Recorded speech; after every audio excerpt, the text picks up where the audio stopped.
check,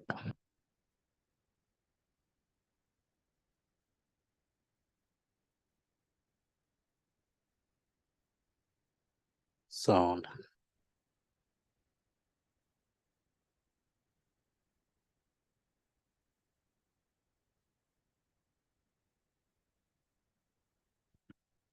check, check,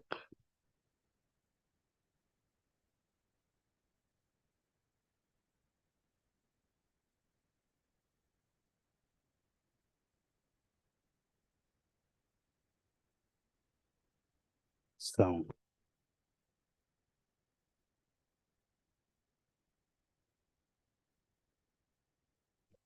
check,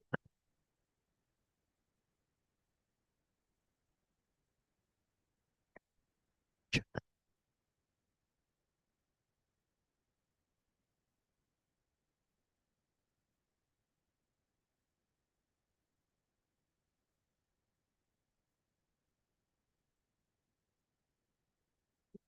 check,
Belum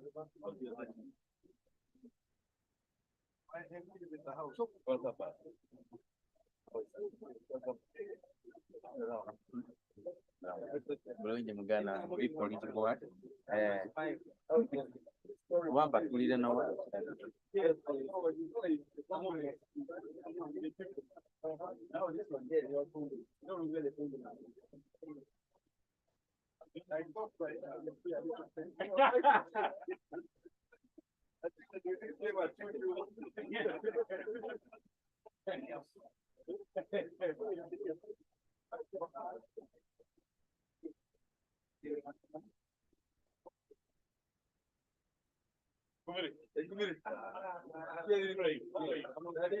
to see you. How are you? Oh, okay. Long time. Sorry about your struggle. Yeah, but now you're going to mess up. I don't know how you're going to solve it. But don't do it. We're here. Okay.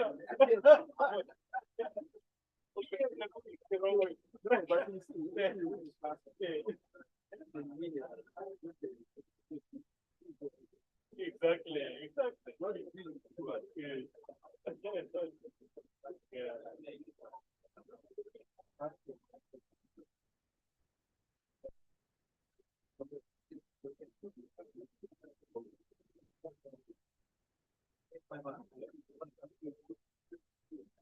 Dr. Kamal. How are you? Good to see you. Man, I've missed you. I've not seen you in a long time. We should meet and compare notes.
Okay.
Honorable members, Mr. Speaker.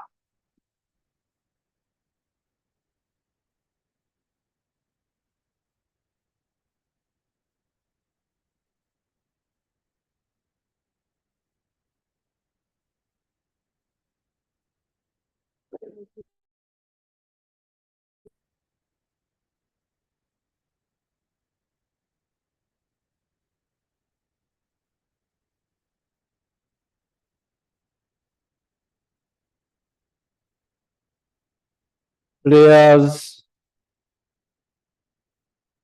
Almighty God, who in your infinite wisdom and providential goodness has appointed the offices of leaders and parliaments for the welfare of society and the just government of humanity. We beseech you to look upon with your abundant favor these your servants, whom you have been pleased to call to the performance of such important and grant that they may, as in your presence, treat and consider all matters that shall come under their deliberation in so just and faithful a manner as promote your honor and glory, and advance the good of those whose interests you have committed to their charge. Amen.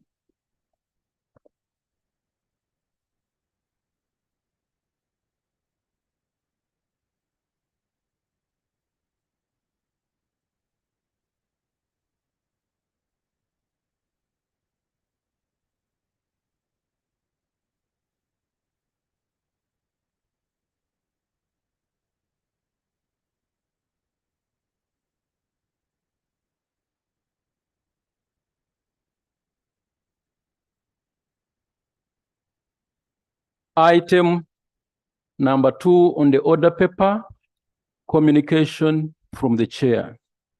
Thank you. Colleagues, I welcome you to today's special sitting. A very sad day for us, but was a day indeed in which we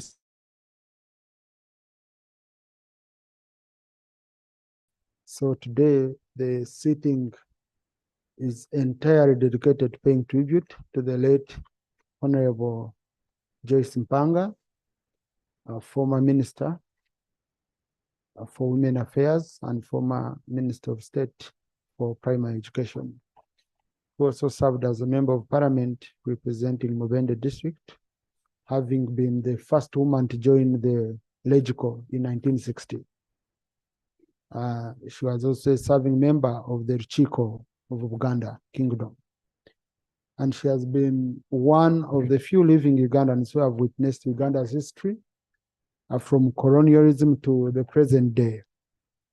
A Fulbright program alumni of Indiana University, her participation as the first Uganda woman inspired many young women to go to school at a time when society was promoting mainly boy-child education. I have been checking through the Hansard, and I saw two major aspects that can define her. One, she was always fighting for the marginalized. And number two, she was always very passionately fighting against corruption. I have one of the most interesting ones, the Hansard of 6 April 1999, where they were considering the report of the Select Committee on Affairs of Ministry of Agriculture, Animal Industry and Fisheries. And she had very strong words for the corrupt, and she pushed so much to ensure that the underprivileged indeed considered in whatever government was doing. Now, on a personal note, I want to extend condolences to my brother, Daudi, yes, who has been a personal friend for some time, and I happen to be his client for some good years. And I never had a chance to meet OHT Joyce, but at least I'm very, very satisfied that through Mr. Daudi Mpanga, I've met her. Because if you bring up a child of that stature and that character, I'm sure that child would have been learning from such a character. So I'm really proud to have. And a few days ago, he had just given me, they celebrated 20 years of their law firm, A.F. Mpanga Advocates. So he had given me this book. He called me and gave me this book, The Great African Story, about their law firm, the journey.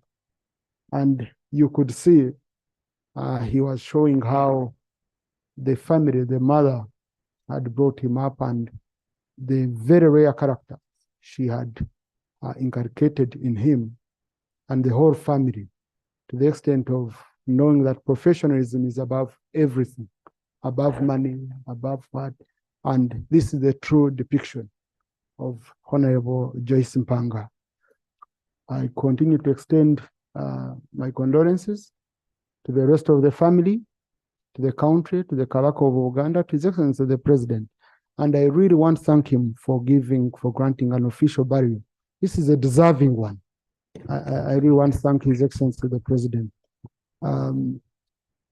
Honorable colleagues, today we shall, when you read through the Hansard, it will be maybe guiding us in our submissions in the House. That if the unfortunate happens, if that day comes, we shouldn't be struggling to define you. We shouldn't be struggling to say, but now how do I speak about this one? Huh? You start struggling for words with the colleague you've been with for 15 years, for 10 years in the House. That's why I always remind us that we should always go back to the Hansard and we look at our senior people, our elders, how they used to submit on some of the critical issues in society. So it was very, very easy, even for me, who never had a chance of meeting Honorable Joyce Mpanga. When I read through the Hansard, it gave me a true picture of what an astute legislator she was and the most critical issues she espoused as a person. With also condolences from the Right Honorable Speaker of Parliament. And she has said, Mr. Daudi, I ensure that I register her personal condolences to you and the whole family. With those colleagues in the public gallery this afternoon, I'm receiving here condolences. I have received one from Honorable Megade Robert Ndugwa, Chairperson of Uganda NRM Parliamentary Caucus. And it's registered, yes. NRM has its caucus in Uganda, yes.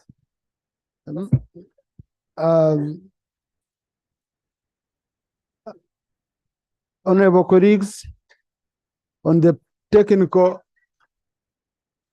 please, honorable colleagues, the late Honorable Joyce Mpanga never used to react that way.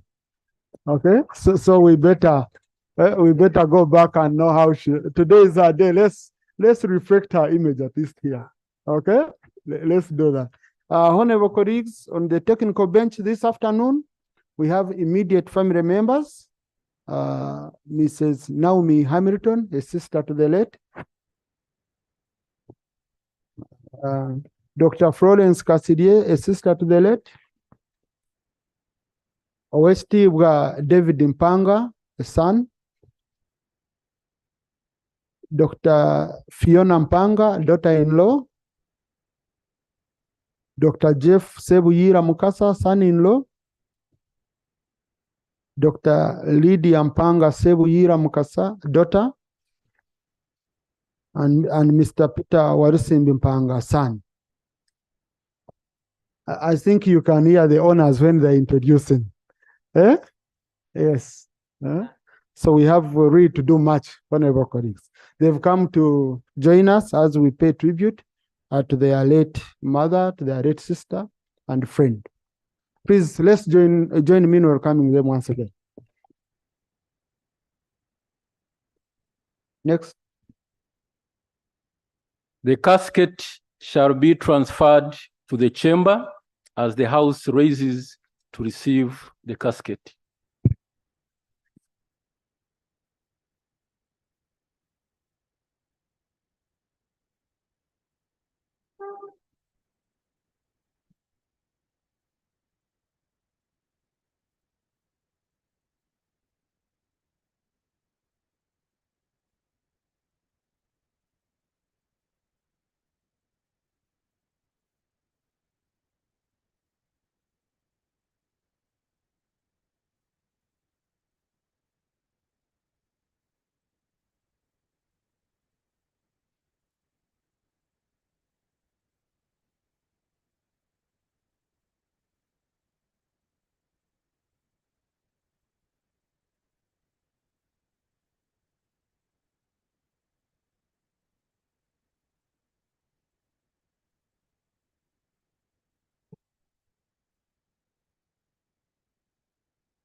the anthems,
members may take their seats.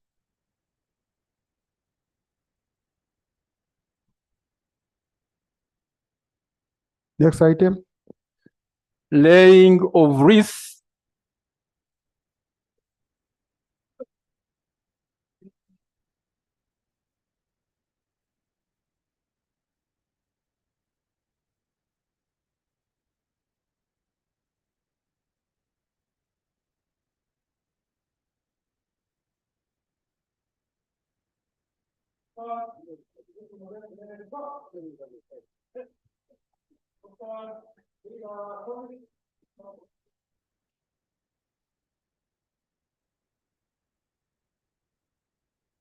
Laying of wreaths in the following order. First, the Right Honorable Speaker.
Followed by the Right Honorable Prime Minister leader of government business.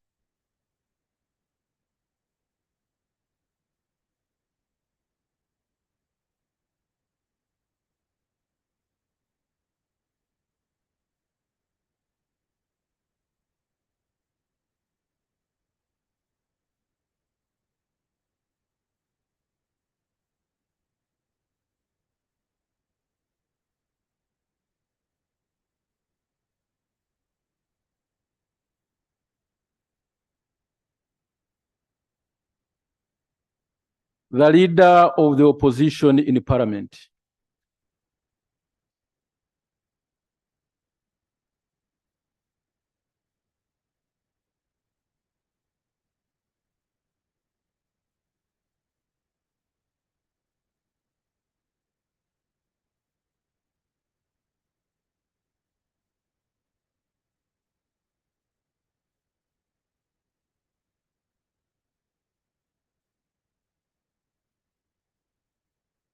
The government chief whip.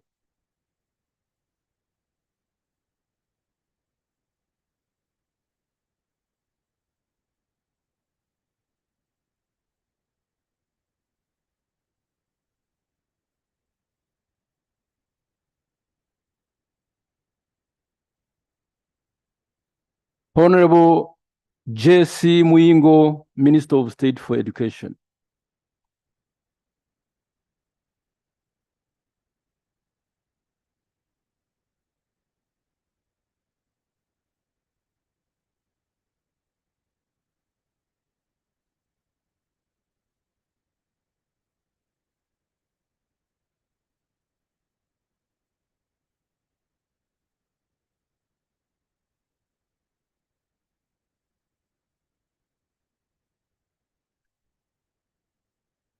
The Parliamentary Commission.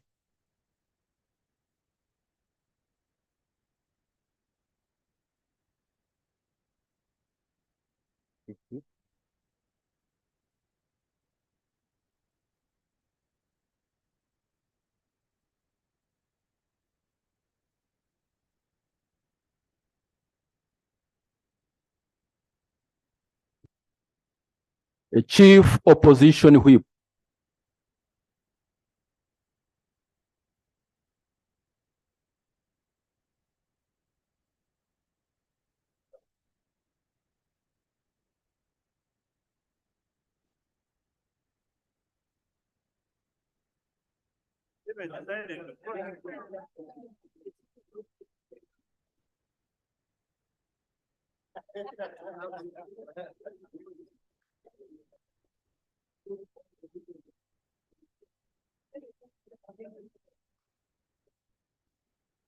The National Unity Platform.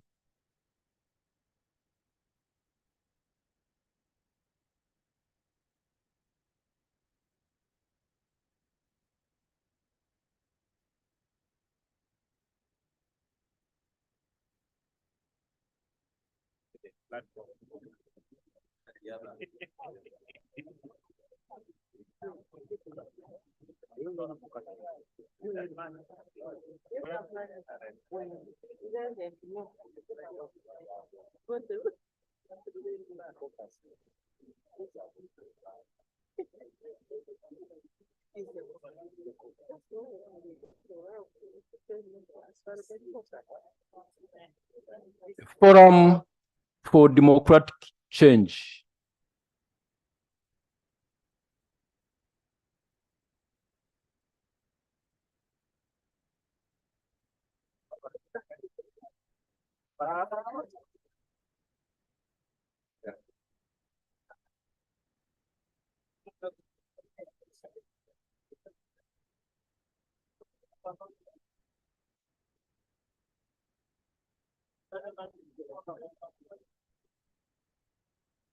Democratic Party.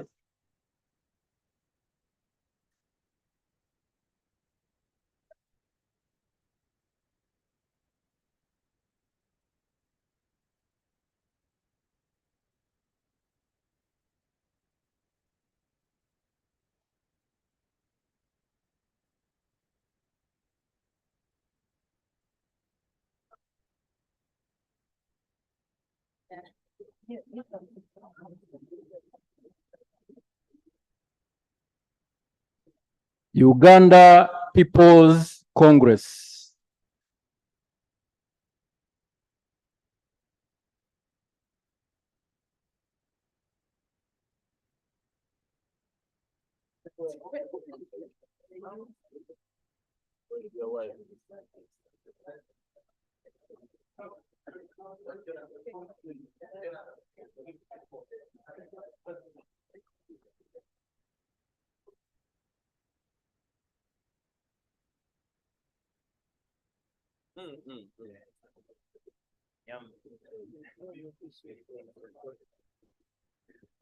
Justice Forum.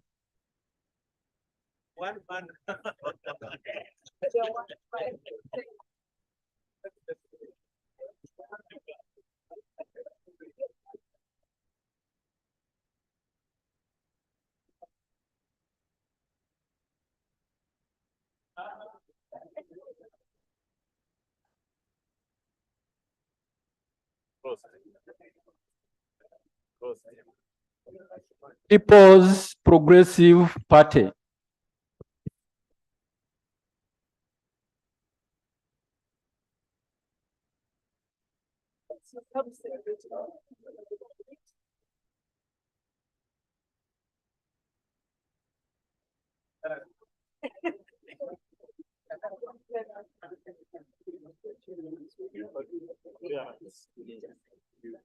The Independents.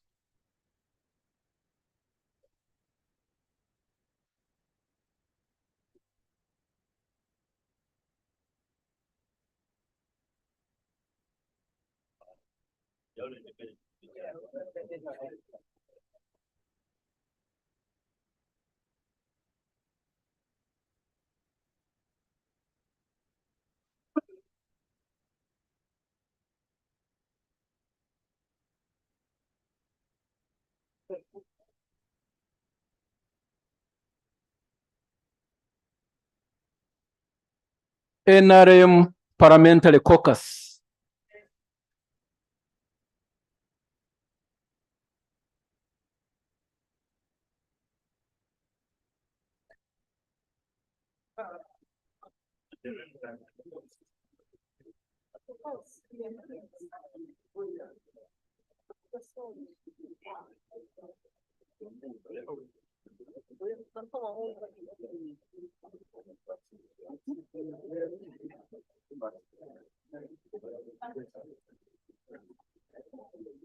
Buganda Parliamentary Caucus.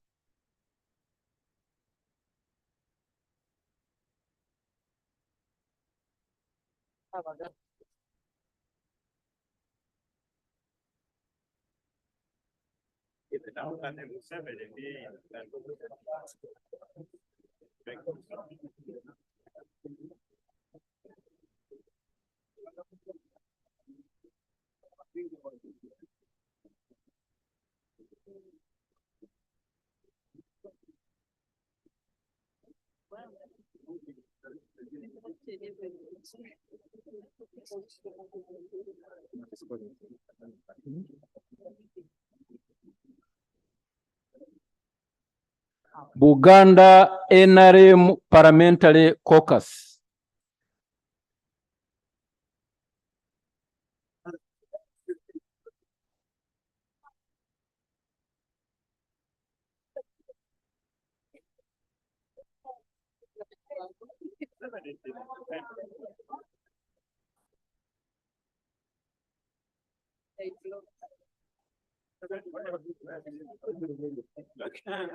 Yeah, you go to again.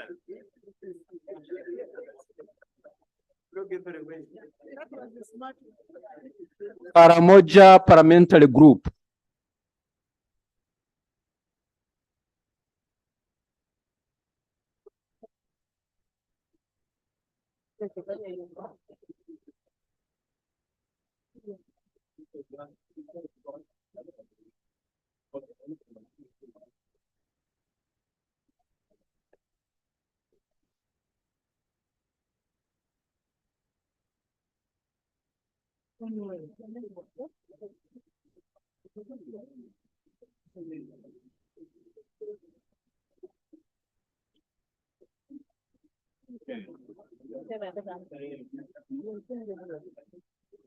Bunyoro Parliamentary Group.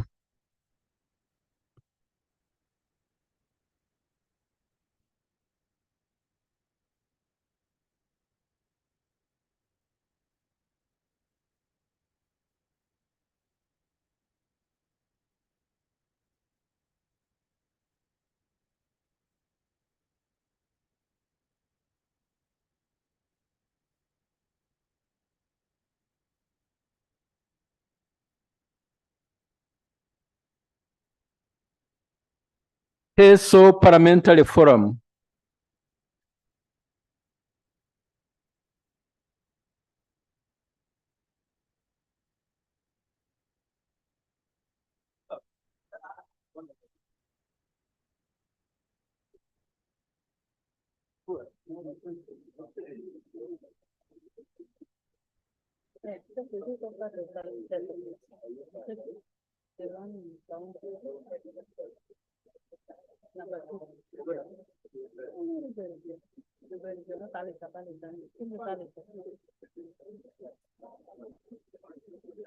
Wicked Parliamentary Forum.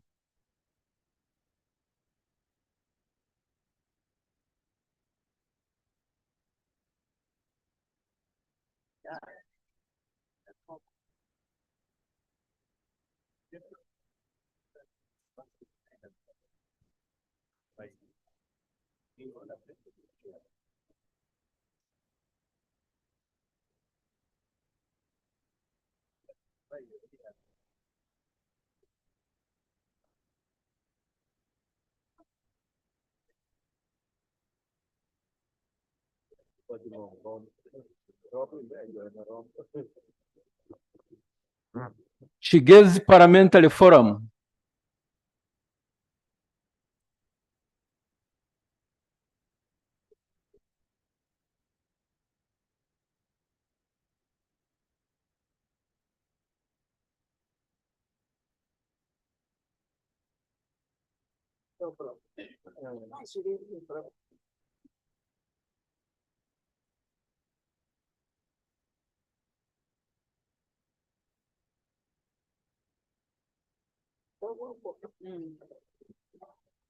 Busoga Parliamentary Caucus.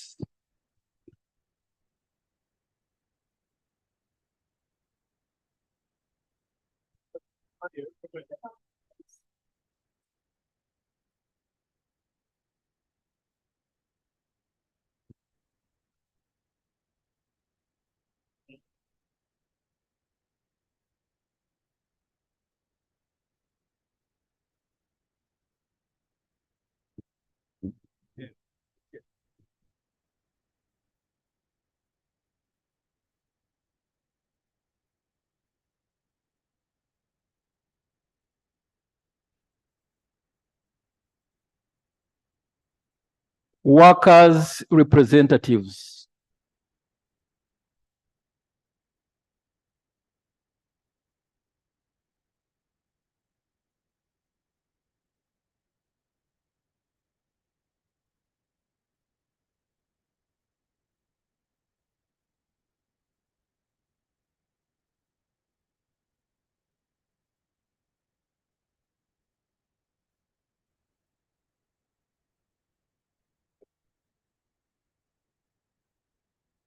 Lastly, Pan-African Women Organization.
Thank you.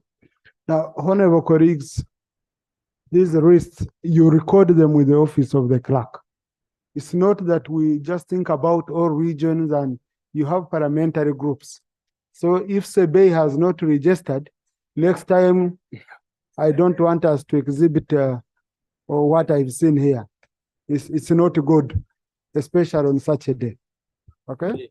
Yeah, so ensure the leaders of the different parliamentary associations, you go and you register with the clerk if you have a risk. You might not be wanting to put a risk. The clerk can't force it onto you. Okay, thank you. Next item.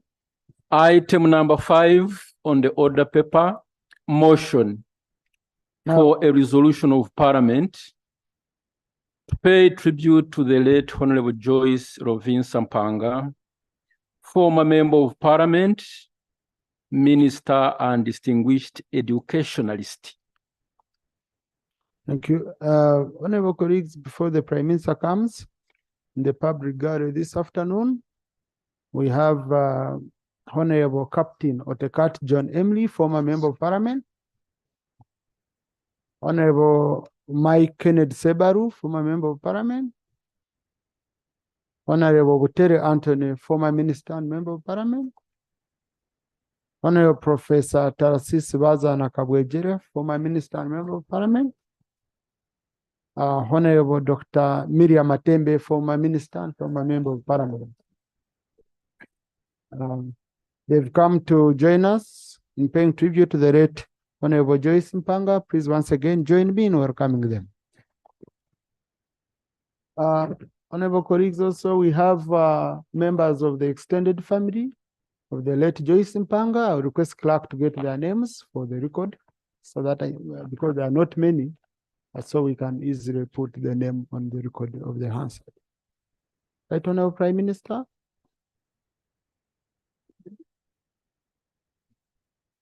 So right, Honorable, just let me disturb you. I also do this quickly. Sorry. In the public gallery this afternoon, we also have teachers and pupils of Kanywero Public Primary School from Kayunga District. They are represented in Parliament by Honorable Nantaba Aida Arias and Honorable Tebandeke Charles. They've come to join Parliament in paying tribute to the late Honorable Joyce Mpanga. Please join me in welcoming them. Thank you. Right, Honorable.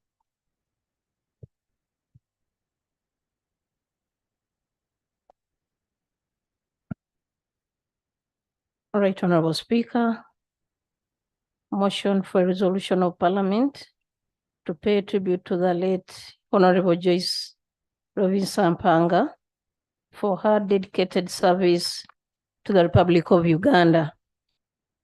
Moved under Rule 56 of the Rules of Procedure of Parliament.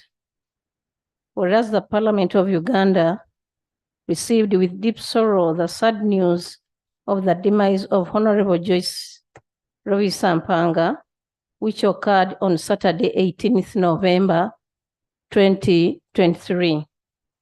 Aware that Honorable Joyce Mpanga was a celebrated educationist, women's rights activist, and veteran politician who served in various key positions in the political and public service of Uganda, including the first female representative to the Legislative Council in 1960, the first African deputy headmistress of Gayaza High School in 1962, the first female lecturer at the Faculty of Education of Makerere University, the first Minister of Women Affairs in 1988, the first Minister of State for Primary Education from 1989 to 1992, the Member of Parliament representing Mubende District from 1996 to 2001, and member of the Buganda Luchiko from 2009 to 2023. Recognizing that Honorable Joyce Mpanga was a long-standing advocate for gender equality through promoting and advocating for women and girls' rights, and therefore shaped the narrative of women's participation in politics, social, and economic development. Appreciating that Honorable Joyce Mpanga was a distinguished leader who exhibited excellency, resiliency, integrity, and diligence in the leadership positions she held, and consequently impacted upon many Ugandans to deliberately contribute to the social and economic transformation of Uganda. Now, therefore, be it resolved that Parliament collectively conveys its deepest condolences to the bereaved family, relatives, friends, and the people of Uganda for the loss of a distinguished citizen of this country. And Parliament takes cognizance of the dedicated services and profound contribution that Honorable Joyce Mpanga rendered to the people of Uganda. Right, Honorable, I beg to move. Thank you. Is the motion seconded? The leader of opposition, Honorable Muyingo, Honorable Namganza, Honorable Cecilia Ogwad, Honorable Vasarirwa, Honorable Namuyangu. There are colleagues she had in the house. So Honorable Kabasharira, yes, Honorable Abubakar Kawalia, Honorable Karwanga, Honorable Cheru, Government Chief Whip, Honorable Bahati, the whole house. Honorable Chemaswet. Huh? Thank you. Right, Honorable Prime Minister, would you have to speak to your motion?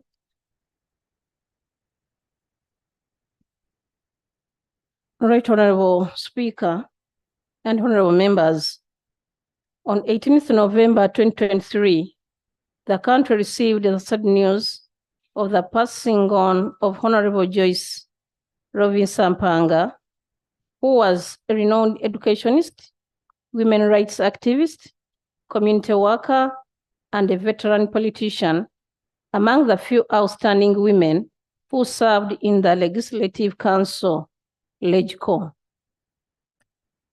Honorable Speaker, Honorable Joyce Mpanga was born on 22nd January 1933 in Kasanda district, which was by then part of the Greater Mubende district. She attended Indeje High School, which was later demoted to Nalinya Lwantale Primary School. She then later transferred to Gayaza High School in 1946, where she also served as a head girl. In 1958, she graduated from Makerere College University, the present-day Makerere University, where she was awarded a Bachelor's of Arts degree, having studied history, geography, and English. She later went to the University of London for a Bachelor of Arts and Indiana University, Bloomington for her Masters of Science in 1962.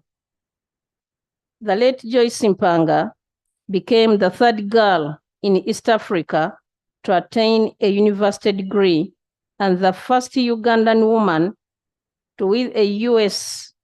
Fulbright scholarship,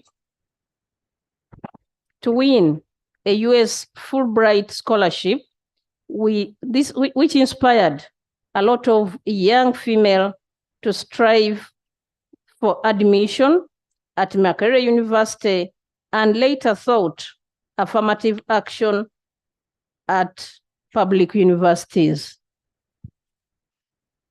The late Joyce Mpanga began her professional career in the education sector as a teacher at Makerere College and later also as a deputy headmistress of Gayaza High School in 1962.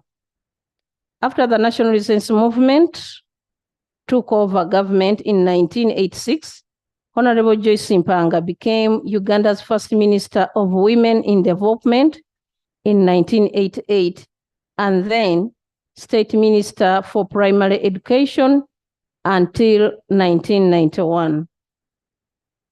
Right, Honorable Speaker, in 1996, Honorable Joyce Mpanga contested for Member of Parliament and won the and won to represent the people of Mubende district. She served her people with dedication during her term from 1996 to 2001. She was a dedicated leader, an advocate of women equality, who diligently served her country. Her enduring dedication to public service was further evident in her role as a member of the Buganda Kingdom, Luchiko, where she continued to advocate for the interests of her community. In 2019, she authored a book which title is It's a Pity She's Not a Boy, in which she came out strongly to inspire rural girls, emphasizing that their aspirations hold immense value, irrespective of their humble beginnings. This showed unwavering commitment to empowering younger women and girls to better citizens. She also served as an executive board member of the National Council of Women, as a founding member to Uganda Women's Efforts to Save Orphans, that is UWESO, and as a chairperson of the NGO board. Right Honorable Speaker, late Mpanga was a wife to Andrew Frederick Mpanga, who by the time of their marriage in 1965 was the Attorney General of Buganda under Kabaka Mutesa II. She was the mother to a lawyer and author David Frederick Kisitu Mpanga. Peter Mpanga, a former private secretary to the Kabaka, George Mpanga, a poet and a podcaster living in the United Kingdom, and Lydia Ann Zawede Nabitalo Mpanga Sebuyira, an assistant professor at the University of Washington. Other children include Nava Eva Naluyimba, Stephen Iwaso Mpanga, Grace Joyce Nakato Mutesa Sira, Edward Iwaso Senoga Mpanga, Michael Kato Mpanga. Right Honorable Speaker, I beg to submit. And we extend our sincere sympathies and deep condolences to the family, relatives, and the country at large. May her soul rest in eternal peace. Thank you, Right Honorable. Second as now, Leader of Opposition.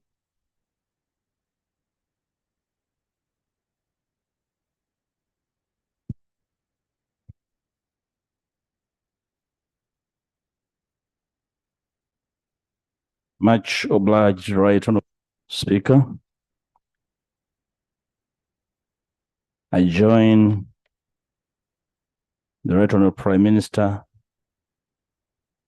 in seconding the motion, paying tribute to the late Honorable Joyce Rovincer Mpanga. Right Honorable Speaker, I like your choice of words in your preamble, the preamble of your communication, to the effect that this is very deserving. Of course, the Speaker has been around long enough to know that probably deserving has qualifications, and therefore some people are more qualified than others. So I join you in that agreement that actually this was really most deserving, Honorable Speaker. Honorable Speaker, we are here today to pay tribute to an astute leader, the Honorable Joyce Rovincer Masembe Mpanga, who has diligently served this nation in all portfolios she held.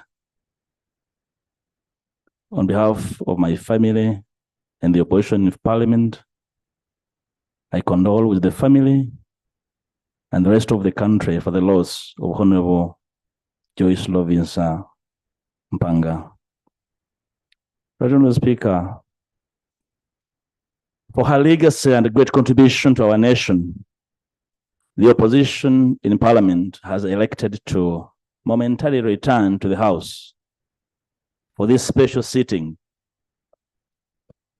Given her strong advocacy and impeccable record in the realm of the rule of law and respect of human rights and freedoms, I have used the word momentarily on purpose, because then after we shall safely return to our clean bunkers until further notice.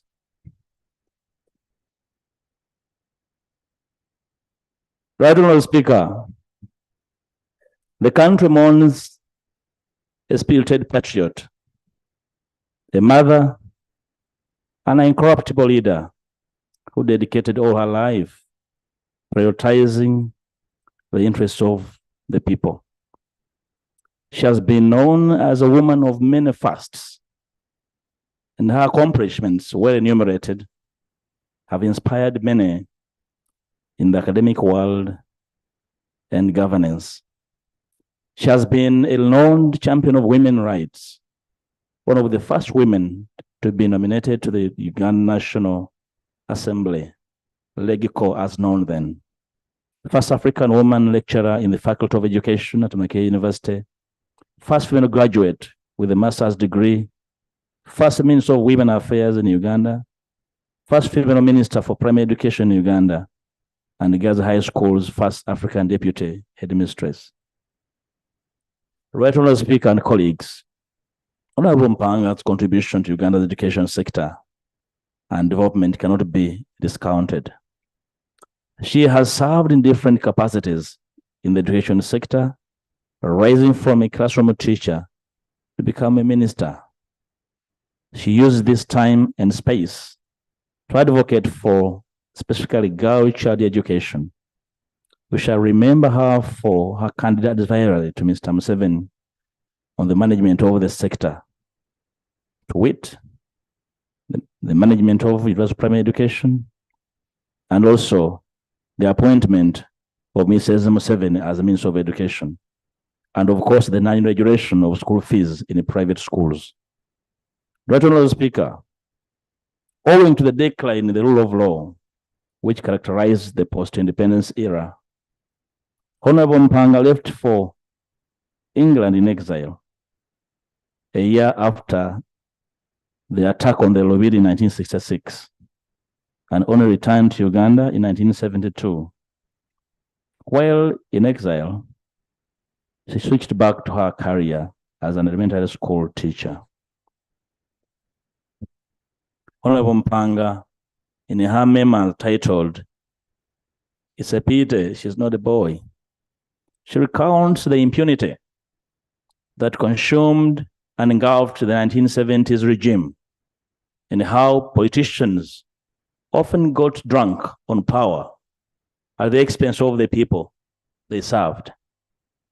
And I want to encourage you, Right Honorable Speaker, members of Parliament, to fall in love with reading and not read history for the sake of passing exams, but for knowledge as they are at the service of alma mater. She writes about a military officer who was the finance minister at the time, with all powers authorized for the currency exchange. She was in dire need of forex to evacuate her husband, a former Buganda Attorney General Frederick Mpanga, for specialized treatment. The minister unfortunately summarily declined the application, and a few months later, Mr. Mpanga passed on. It is such injustices that motivated some individuals to take up arms under the guise of liberating the nation in the 80s. In that regard, the deceased has been a key pillar in the process of democratizing Uganda. Sadly, like many, as we speak today, all efforts to democratize our country are being undermined by the incumbent rulers through unconscionable amendments to the Constitution, impunity, outright disregard of the rule of law.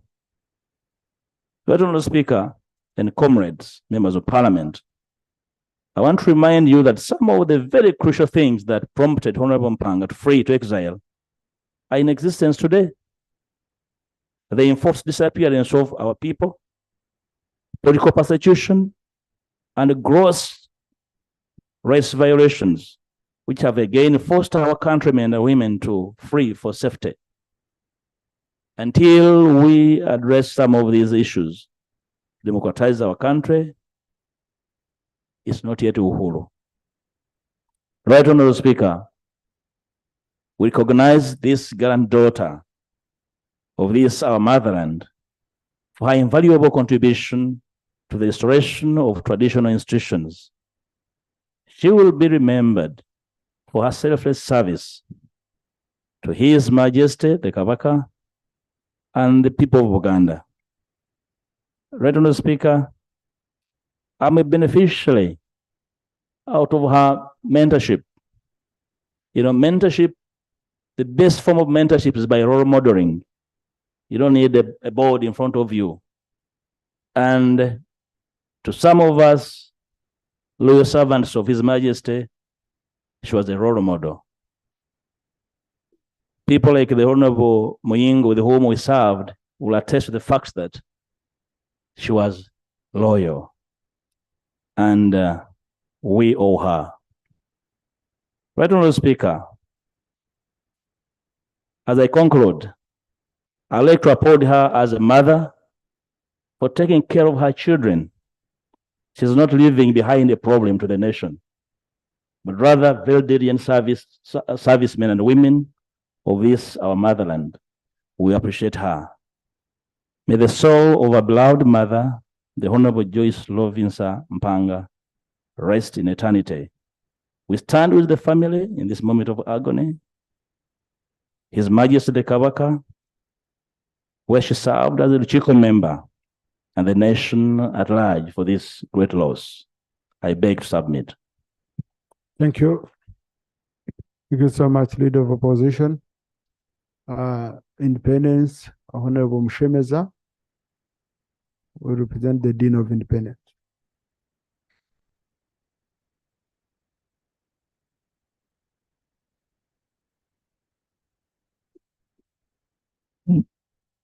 Thank you, Right Honorable Speaker. I support the motion to pay tribute to the late Honorable Mpanga. I knew the late for many years, but I'm going to pay tribute on 3 areas. The first one is in the area of gender equality and women's empowerment. The late made a fundamental contribution in formulating the national gender policy. I remember very well, she was very particular on the issue of gender mainstreaming. We need to reflect now, as we pay tribute to her, how far we have gone on the issue of gender mainstreaming. How are we performing on the issue of gender responsive budgeting? This is an area where we need to reflect as we remember the late Mpanga. The second area I want to pay tribute is in education. I also recall very well that she made contribution to the education policy, and at that time, the review that led to the popular 1992 government white paper. I know right now there is also a process going on reviewing education, but this is the time to remember the late Mpanga. And I believe if she was still alive, even in her old age, she would still make a contribution on the ongoing education review. The third area I want to pay tribute is in the area of integrity. Right Honorable Speaker,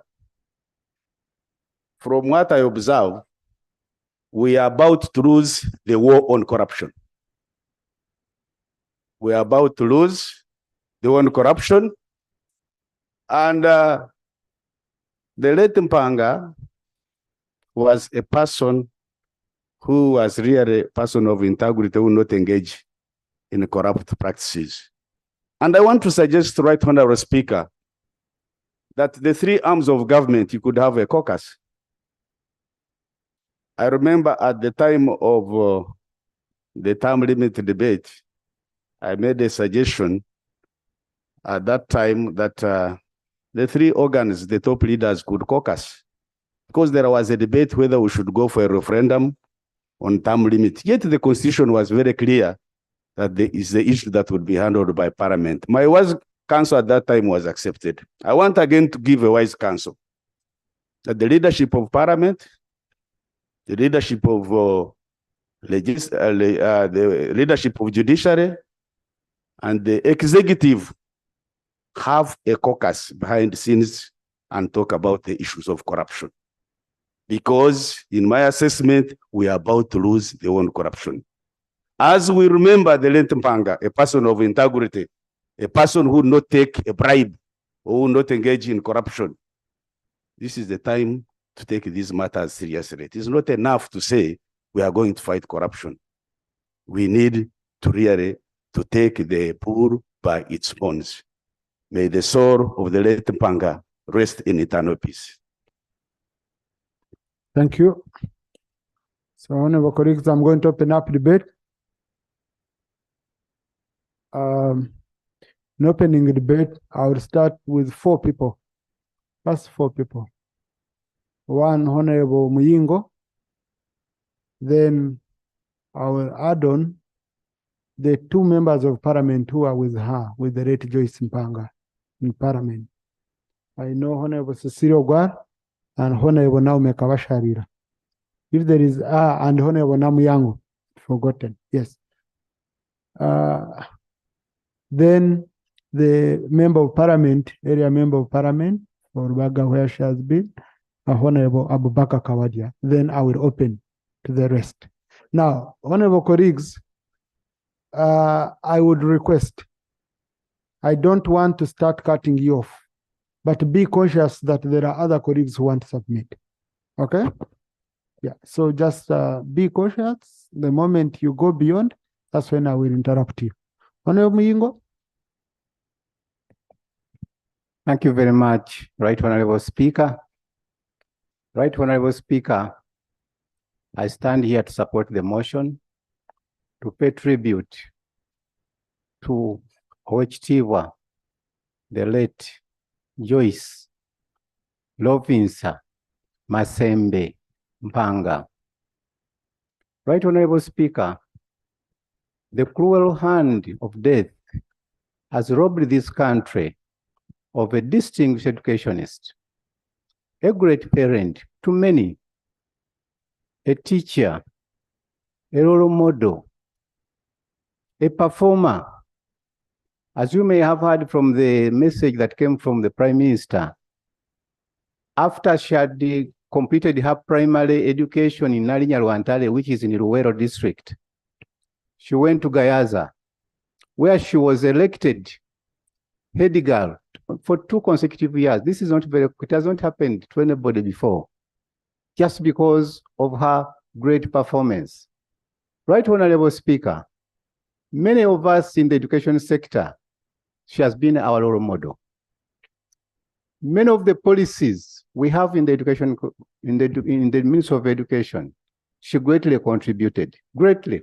She wanted to see every child in Uganda of school-going age go to school, stay there until one completes the education cycle. When you read what she left behind, she really is right that we recognize her as a distinguished educationist, a distinguished parent, a great teacher who inspired many of us. I'll tell you, I followed the late very closely, especially when she joined the Ministry of Education. She has always used, even after here, she has always used a parliamentary language. I don't remember a day when she used insulting, abusive words as it happens these days. We shall remember her as a distinguished educationist, a charitable person, and a strong advocate of gender equality, inclusivity, a pioneer of the affirmative action interventions, as you heard, in admitting female students at Makerere University and other universities, as you can see now. Those days, it was just 1 or 2. And of course, you remember that she was a member of the National Council of Women, which among others lobbied the Odoki Commission about women's representation in Parliament and lower local government councils. Many of you, the ladies here in this house, this is something you should not take lightly. If it was not for her, life would have been very different. Right, Honorable Speaker, while all of us are mourning, I want in a special way to extend my sincere condolences to Owekitiibwa David Frederick Kisitu Mpanga, your siblings, and the entire family. May God protect you, comfort you in this very trying moment. May her soul rest in eternal peace for God and my country. Thank you, Honorable. Honorable Cecilia Ogwa.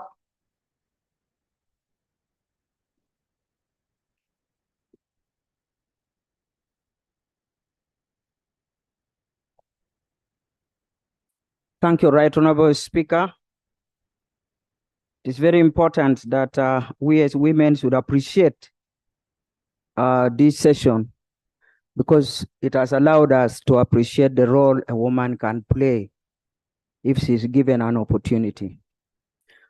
Right Honorable Speaker, while I pass my condolences to the family of Joyce Mpanga, I want to let you know that the whole of Africa is mourning the daughter of Uganda who has fallen and whose memory has brought us today here. Right Honorable Speaker, the casket before us is of our dear sister, our dear friend, a freedom fighter, a dedicated wife, a widow who can feed orphans without begging anywhere, a woman who has demonstrated that you give me education, I can do anything over and above what a man can do. This is the lady before us. She was an educationist, a politician, a philosopher. I have thought of words. This son of mine, naughty one called Mwanga Kivumi, was asking me, are you going to speak to us in English or in Luo? I said, you try to understand what I'm saying. You don't care how I've said it. So I hope by now he's catching up.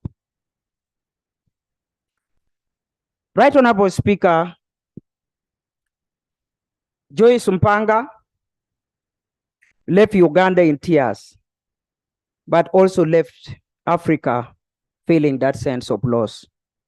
Because Joyce's role in the liberation struggle in the early days when women's role was purely in the kitchen and giving birth, that was the time Joyce stood up. The whole of Africa is standing with Uganda in mourning this great lady called Joyce Mpanga. As you know, I'm the chair of the Uganda chapter of the Pan-African Women Organization. And it's important you come to know, you must know that PAO, or Pan-African Women Organization, came to be before OAU came to be.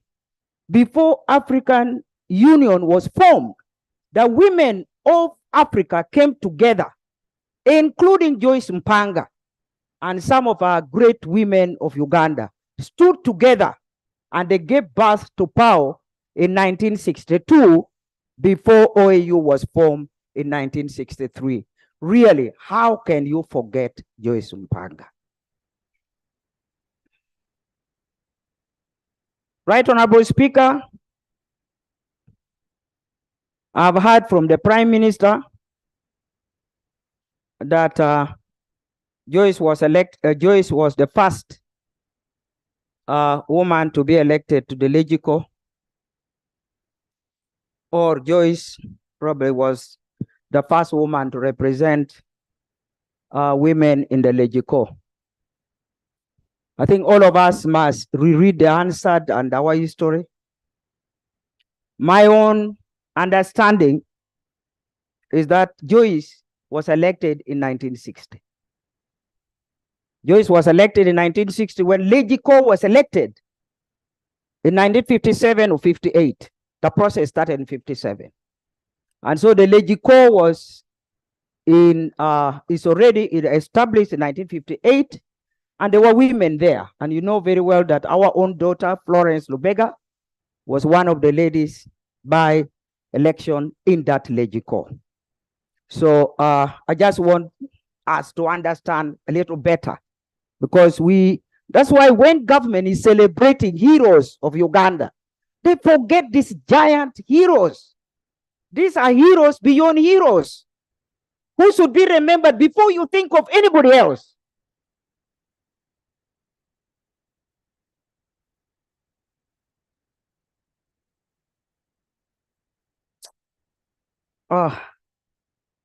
So you talk about heroes in Uganda. I'm urging the Prime Minister and the government, please remember those women. They were already bashed by the tradition and culture. They suffered. Today, all we are asking you to do is remember them. Remember the role they have played. That's all. They're not begging for anything. Now somebody is saying, oh, Joyce would have participated in the formation of policies. Joyce just died yesterday. How many times did you call on her to consult her for anything in the development of either women agenda or anything? She was an outstanding intellectual. Why didn't you call on her? We have here on the gallery, we have the Buteles. Yona Kanyumosi died, an outstanding economist. Nobody called on him to make a contribution. Let's wake up as Ugandans and use our own resources before we go out to look for Europeans. So Joyce, forgive them, for they don't know what they are doing.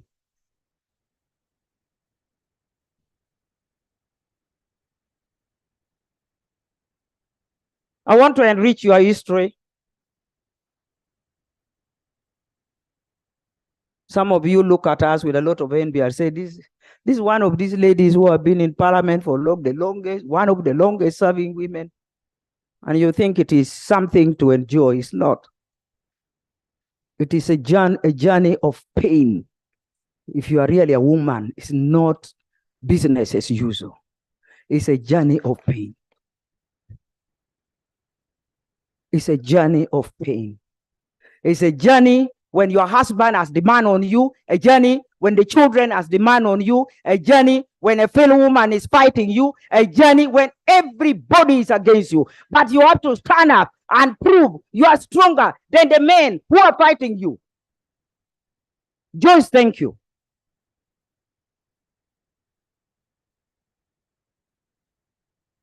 Yeah, even the co-wives are fighting you.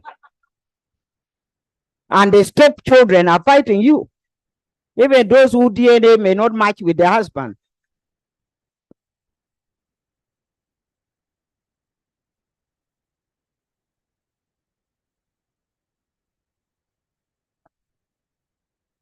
Right Honorable Speaker, forgive me for being emotional, but the death of Joyce has triggered something unusual in me. And forgive me for that. I want to remind you that before Joyce entered Parliament to join her sister Lubega, an Irish-born lady called Joyce and an Indian-born lady who was my namesake, Dorothy Barbara Sabine, were the representatives of women in the Legico prior to the election of 1958. So we were represented by foreigners. As you, Speaker, bring some Europeans here and some Americans here, and you talk about the gender agenda or the policies that the Joyce worked for, what would be their contribution?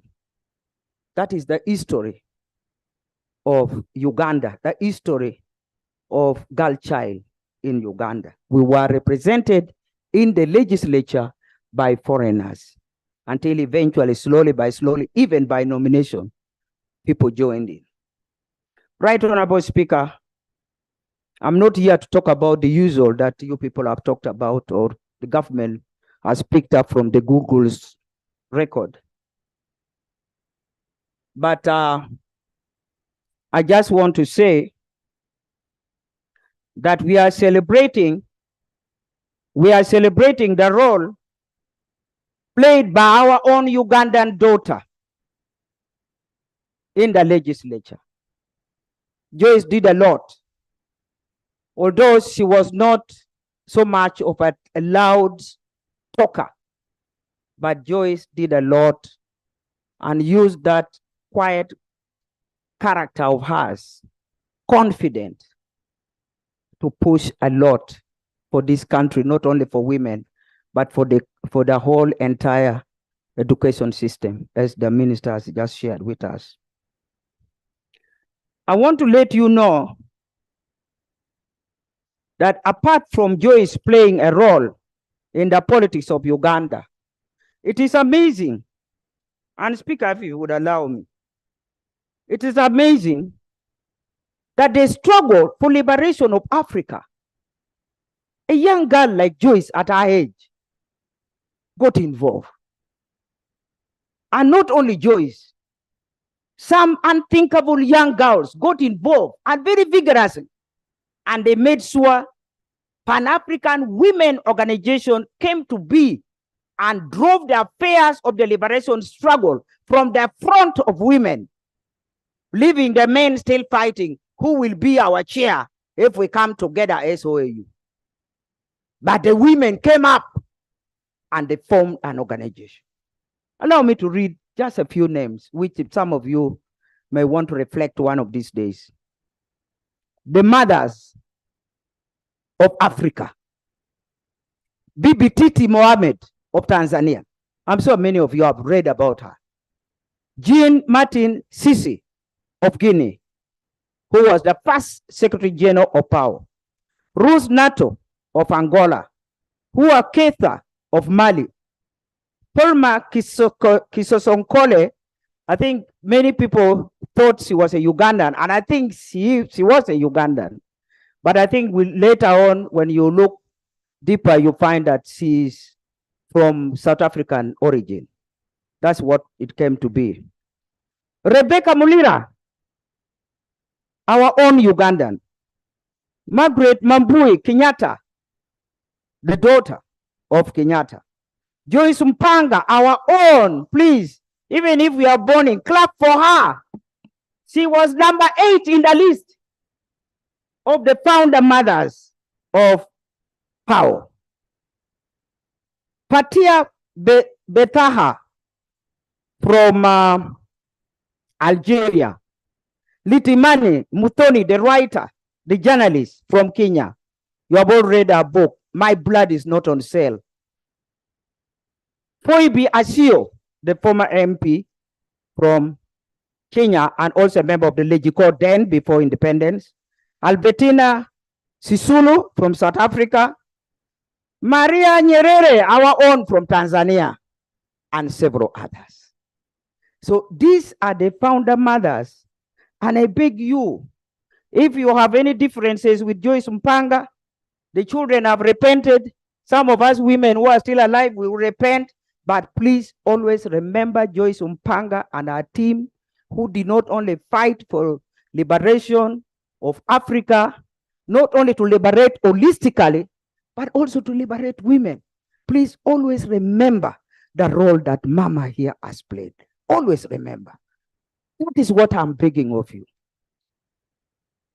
Joyce, along with other women, of course, converged in Addis Ababa in 2018, together with one of the daughters. I don't know whether she's around.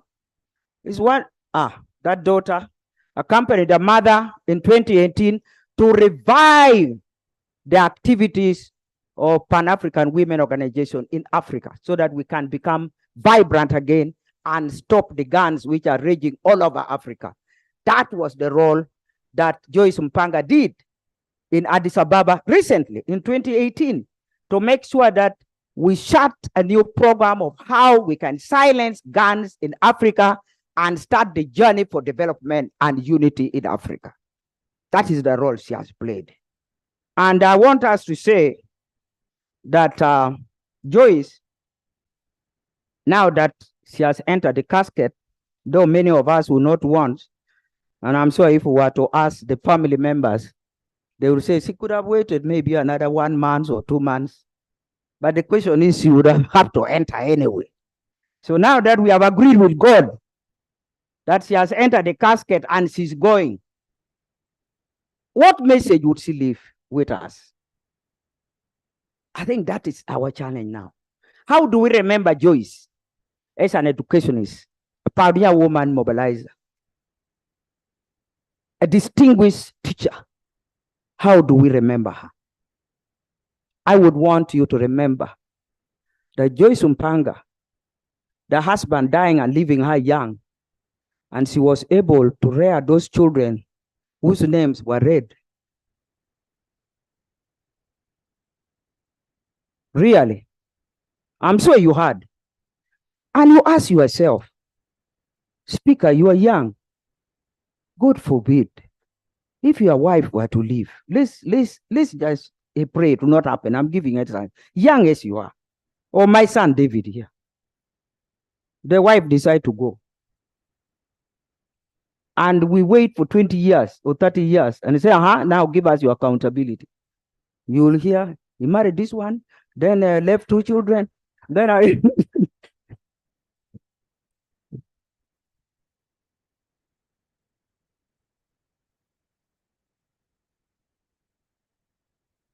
So really,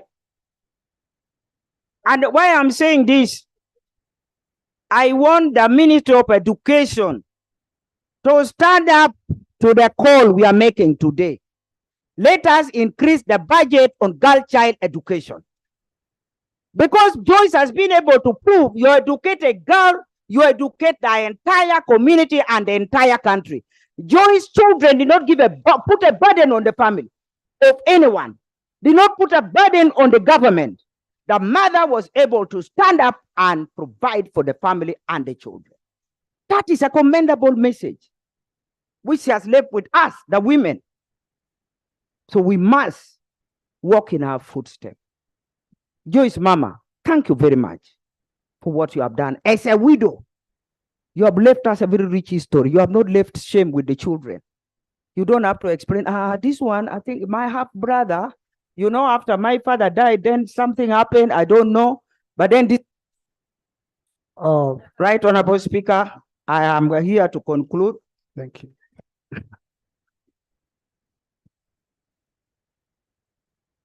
I stepped on the live wire, I didn't know. But take it or leave it. Fellow mourners, the title of the book of our dear sister here is it sad news? Is not a boy, whatever it is. But I want us today to change that story. And I wish the family could agree. The second edition must start from today. That it is a blessing Joyce was a girl. That is the message. It's a blessing Joyce was born a girl. That is the message I want to leave here today. Speaker, whether you want to endorse it or not, I've spoken it. It is recorded in Parliament. It is a blessing that Joyce was born a girl.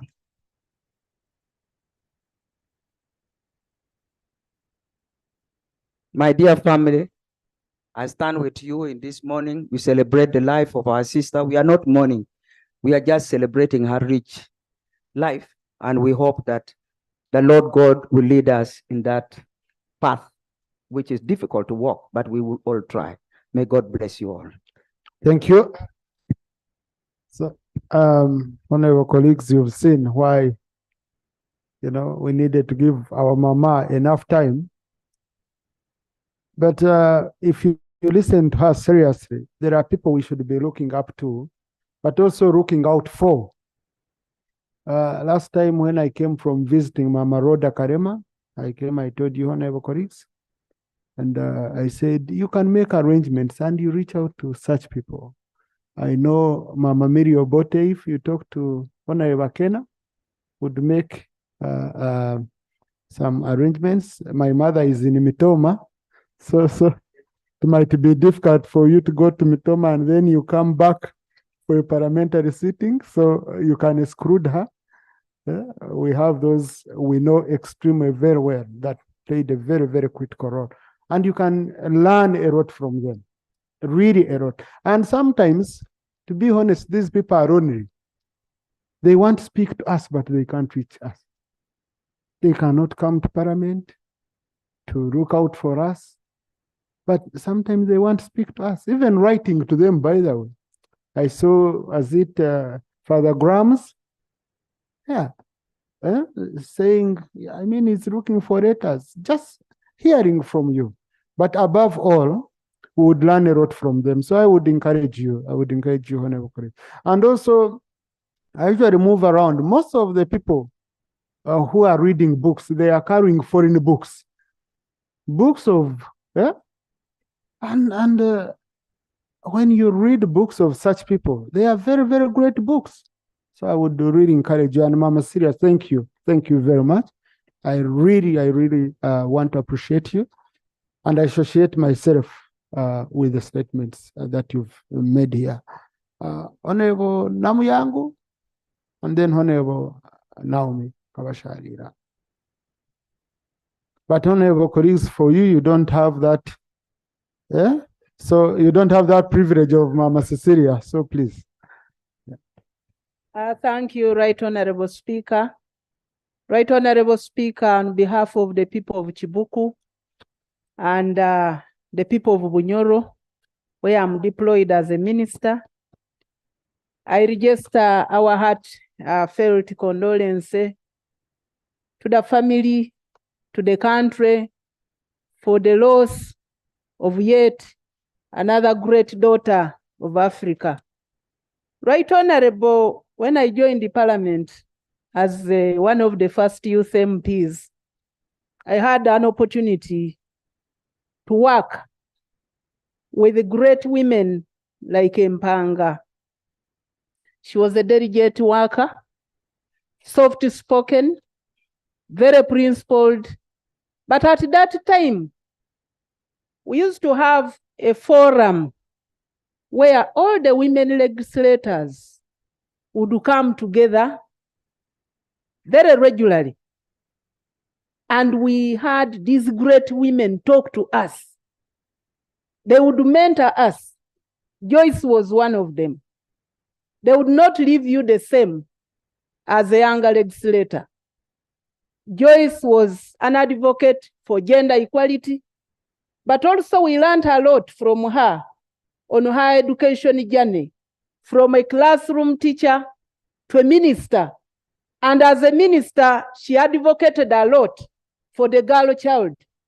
It was during that time, guided by the president, General Yoweri Museveni, where the girl child was even given an additional points to join the university. But also were spot on as women leaders to go and mobilize the girl child and the boy child to be in schools and stay until they complete their education. We have lost her. It is very, very unfortunate. At that time, women like Mpanga, Miriam Matembe, Her Excellency Dr. Kazibwe, Honorable Cecilia, Honorable Janet Mukwaya, Sectoreko Victoria, Rhoda Kalema, among others, would talk to us. So I want to pray, Right Honorable Prime Minister, that we need to have such a forum for women to come together and really engage each other. We have WOPA, but that is not enough because not all women are within WOPA. Yes, they would even bring men to talk to us in terms of mentoring and taking care of our families. And I can assure you at that time, you do not have breakaway families because they will talk to us how to mentor our families, how to maintain the constituencies, how to serve the country. And indeed, I want to confirm that Honorable Joyce Mpanga was one of the transparent leaders at the time. We have missed her, and all we can say is that we need to emulate such women so that we carry forward what they started. To the family, I salute you. And indeed, again, we have a lot to learn. A younger widow, but able to educate all the children. They have become very responsible people who have added a building block to the country. I thank you, Speaker, and may the good Lord sustain the family of our beloved sister. Thank you. Thank you. Honorable Namuyango, who has been in Parliament since NRC days, and she's getting younger every day that passes by. Maybe you would need to talk to us on how you sustain yourself and the constituents. And Thank you so much, Mr. Speaker, for giving me this chance to talk about this icon woman. Mr. Speaker, I learned about Honorable Joyce Mpanga's death when I was in the constituency. When I came back on Monday, I waited to see the program, whether she would be brought, at least for us to have a chance and talk about her. It was not coming. And I said, what is happening? But later on, I think it was today morning, I saw that, yes, no, last night, that she will be brought. And it became clear this morning that we shall talk about her. I therefore want to thank the President for giving us this chance and also honoring her to be brought to Parliament, to be her death to be honored and also recognized as an important person of this country. Mr. Speaker, you said well that you read in the Hansard about what she did. You, of course, through the Sun knew about her. But me, I had the chance to interact with her physically and work with her closely in this August House. And I must say that I benefited a lot. Like my previous speaker said, Jennifer, that she mentored us. Actually, she was the founder of WOPA for this Parliament. She was a founder member of WOPA. And at that time, we would really meet regularly as women. And for us who were young, they would mentor us, as she said. But singularly, one time, she called me aside because I came, I was young. I was not a youth representative, but I was representing Ntungamo as the first woman MP, but young after school. So I think maybe they would look at us and say, these girls need to be maybe given a good direction.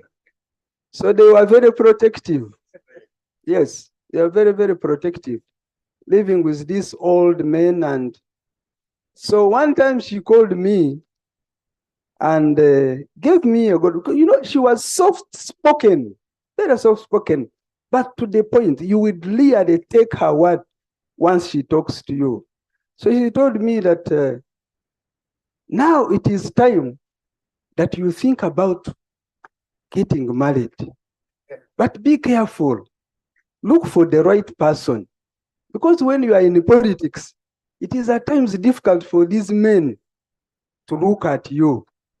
But depending on how you handle yourself, you will manage. And when you get there, you know you should learn how to balance politics and family, so that you don't lose. If you don't do it properly, you might lose one, and actually, or both, but one mainly. So I really attribute that to her as a person who was fighting for girls. In her book, Apite, She's Not a Boy, it has a lot to talk about how women were regarded in public. Even today, how women are regarded in public. You know, when you are bright and sharp like her, people would say, I wish the father had gotten her as a boy. You know, as if when you are a woman, you are not performing like a man. They always refer, I wish she was a boy. I wish this one was a boy. I think in her book, she somehow wanted to tell you that even women can do better in whatever area they are. And she actually practiced it, because she, they said, she was the first in everything, and she managed. And she fought very hard for other women to emulate. Mr. Speaker, she stood to be a member of parliament through a directly elected, not to be a member of parliament, to be a CA delegate in Mubende. But she went into the constituency, which you people have called that those are men's constituency. That's where are you going for? They ask, even when I saw they were asking me, why are you standing in a man's position? I said, which one? The constitution gives me the mandate to stand anywhere. So Honorable Mpanga faced it. Actually in CA, because they were looking at her as a woman, they did not give her the vote. We actually missed to have her in the CA just because of that, because she was even doing better that time. All that history of hers, of how she had performed, people could not recognize. They did not give her to come to CA, and she would have contributed a lot if she was there directly. So that one took her back to Mubende to come as a member of parliament in the 6th parliament now. Much as she was in NRC, she went for CA, they never gave her. Then she came as a woman, now a member of parliament in the affirmative action. And I want to tell you that the person whom they sent, I don't think he performed better. If she was there, would have done it better. Mr. Speaker, yes, I mean what I say. Yes. Mr. Speaker, Honorable Mpanga has left a legacy of success, both at the public and the family, for all of us women to emulate. Because, Mr. Speaker, when you listen to what the elder Cecilio Guara said, Honorable Mpanga proved that women's political and public participation does not lead to failures at family and private life. Because she took care of her family as a single person, as a single woman, a widow. And she looked after the family very well. As you, Ebre, said, that there is a renowned lawyer now in the name of David Mpanga. So we it's a legacy that we cannot just rubbish. She mentored us when we were still young. She, in her book, it really explains the position that women are taken in this country. And I wish that to remember her, we should try hard to also, as women, mentor the young ones, so that we have as many women in politics as we can. And therefore, I also want to say that in the coming motion, if I'm allowed, which talks about one woman and one man to come and represent, should be accepted and this parliament, so that we downsize, but we cater for the woman and for the man.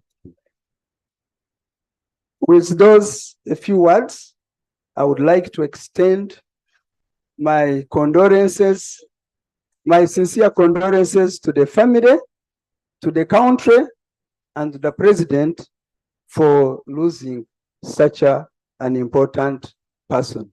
I beg to support the motion. Thank you. Honorable colleagues, you know, when you have such an elder, we have just a few colleagues who worked with her in parliament. Okay? Who are members of parliament. In 1996, no, I'm meaning in parliament. In outside, your work outside parliament, we have not yet recorded it here. 1996. Otherwise, very many worked with Mama. Very many. So I'm meaning those ones who are with her in parliament 1996, 2001. So we have Honorable Akolmoy Janet. Yes. Honorable Akolmoy Janet. Thank you very much. 96. Thank you very much, Right Honorable Speaker. I rise to pay tribute to a great lady, a celebrated educationist, a mother, a mentor. I was privileged, like my colleagues, Honorable Naume and Honorable Namuyangu, to serve with her in the 6th Parliament. Although, of course, we keep serving, getting out, coming back, getting out, coming back. We have to keep remaining relevant. Right Honorable Speaker, I benefited a lot from the late Honorable Joyce Mpanga. When we came to this parliament as young ladies, it was not so rosy the way it is now. Parliament was restricted to plenary. The other side where the speakers sit was Ministry of Foreign Affairs and Ministry of Constitutional Affairs. The speakers then used to sit where the accounts are now. There was no lift. There was nothing like MP's offices. There was no canteen. And if I talk about the salary, you will cry. But she mentored us. She taught us good mannerisms, how to behave when you are a member of parliament, how to interact with the elderly members of parliament. She was cool-headed. When you see some of us cool-headed, even in situations where there are provocations, it is because of her mentorship. And I can tell you the way my colleagues have said, the elderly women whom we got in the 6th Parliament mentored us. While she was talking about women's emancipation, telling us about good mannerisms, Honorable Matembe was telling us about being assertive and fighting for women's rights. The former Vice President, Dr. Wandera Kazibwe, taught us personal hygiene and group dynamics, how you are supposed to be when you are in a group. Then the rest of women also taught us many things.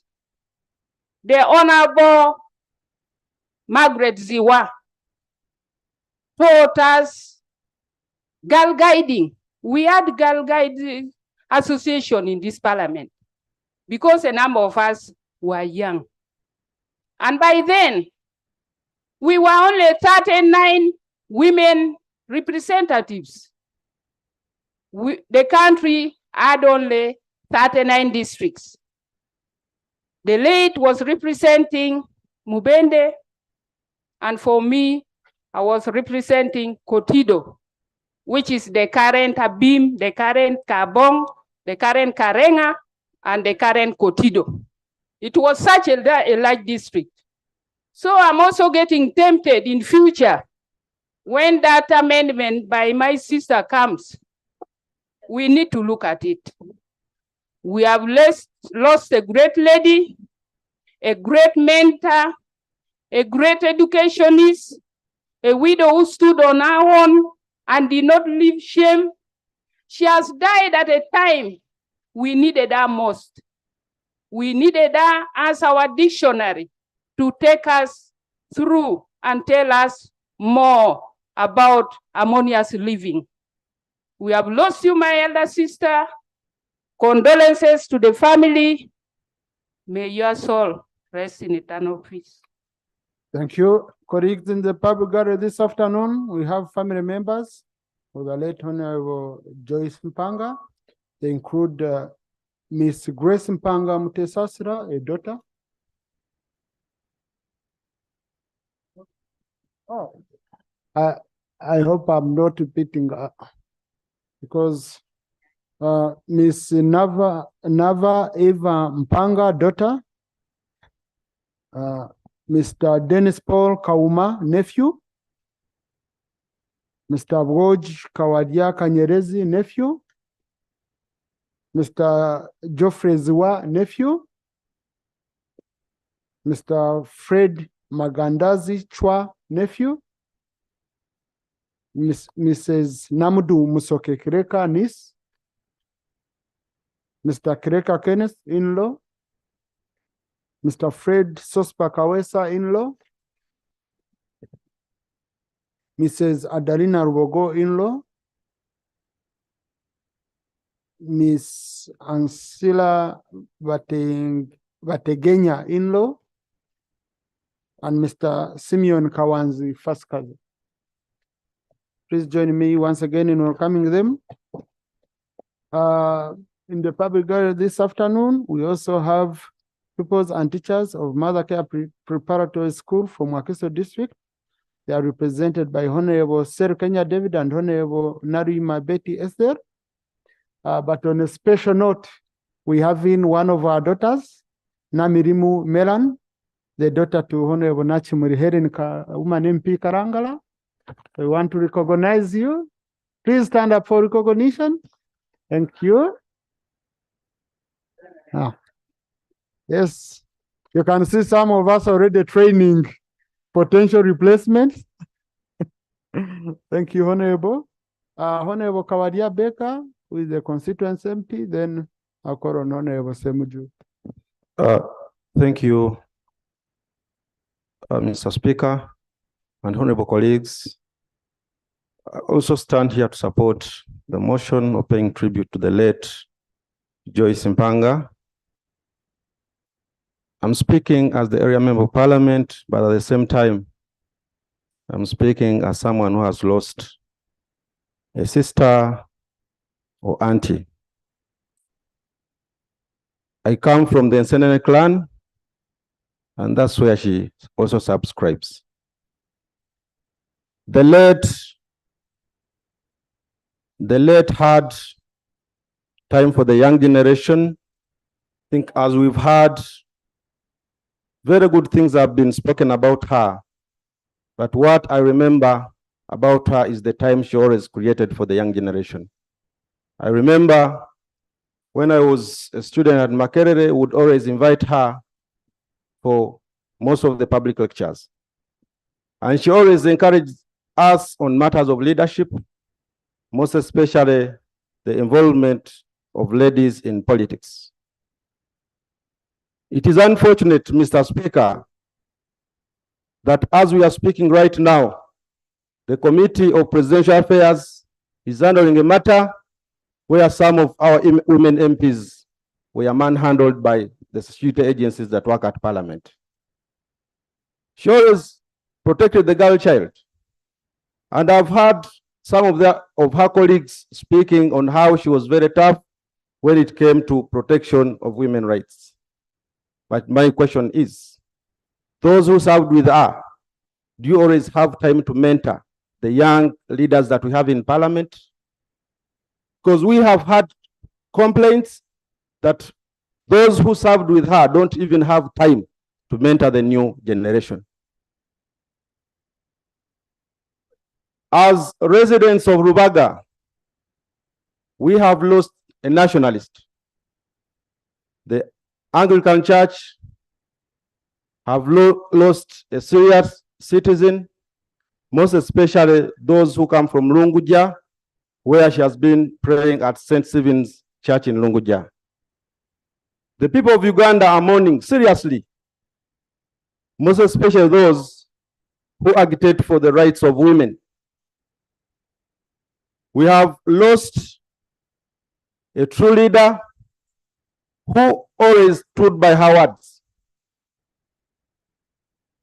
Members, we are aware that we are in a generation where we have had elderly leaders change their words. Today they are speaking this, tomorrow you will hear them speaking another thing. We have had people speaking that she always maintained her words. The question goes to most of us, do we always stand with our words, most especially when it comes to violation of human rights? Honorable members and Mr. Speaker, sir, the late served her kingdom very well, and there is no single day where she missed the Ruchiko, unless if she was not in the country. She always attended most of public lectures, most especially those that concerns the rights of freedom and protection of the girl child. Right Honorable Speaker, when it came to rule of law, for a few of us who got time to sit with her, she always told us that, my young boys, I know you're facing a lot of challenges, but at least make sure that you do whatever it takes to fight for the Constitution. The time she was serving as a member of Parliament, when most of the laws were formulated, that at least for them they knew that whatever was being done at that time was going to be maintained. But are we maintaining what was formulated during their times? I'm speaking this as a member of Parliament who always had time to visit her and learn a lot from her. Women emancipation was always on her mouth, and I'm glad that the former Member of Parliament, Honorable Miriam Matembe, is here.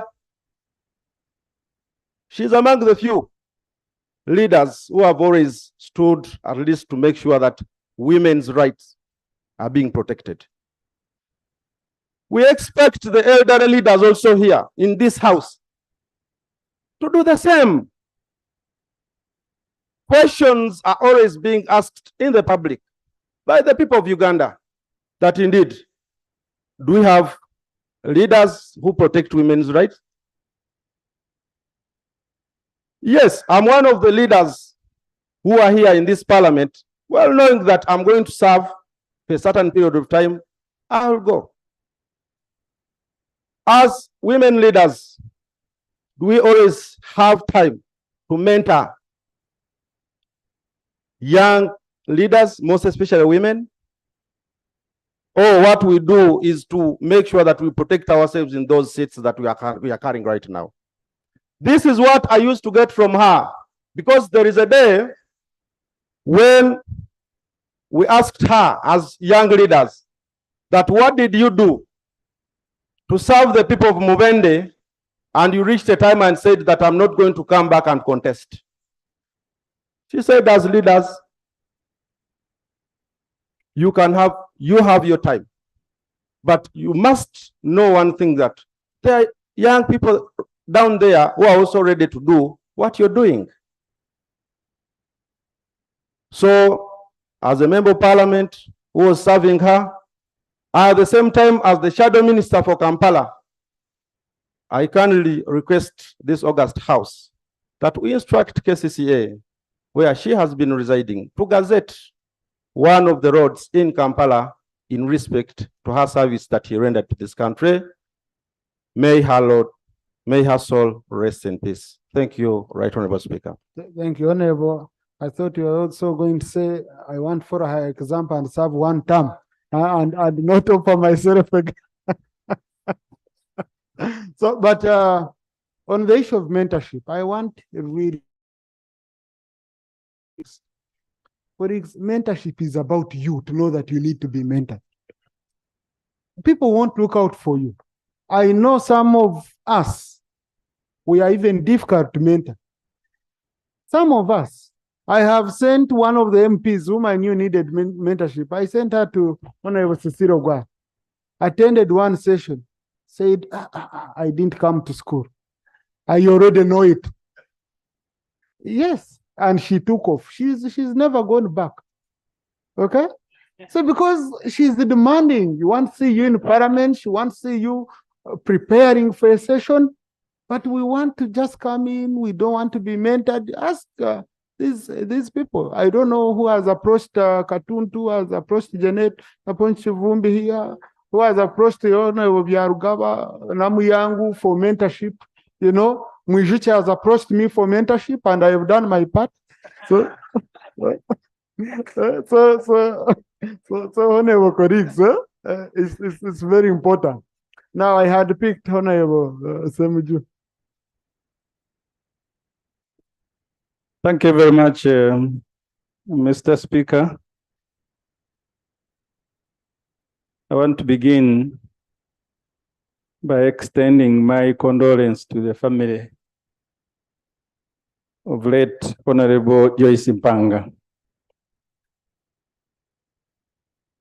Mr. Speaker, at the beginning, our society glorified excellency. That's why the Joyce Mpangas were able to make it to the top. I want to ask, Mr. Speaker, I am not one of the supporters of affirmative action.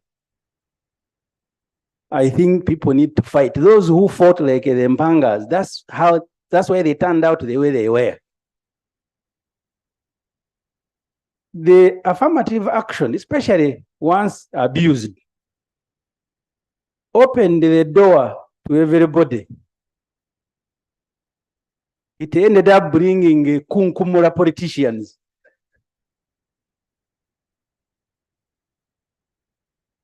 We are paying tribute, there is no order.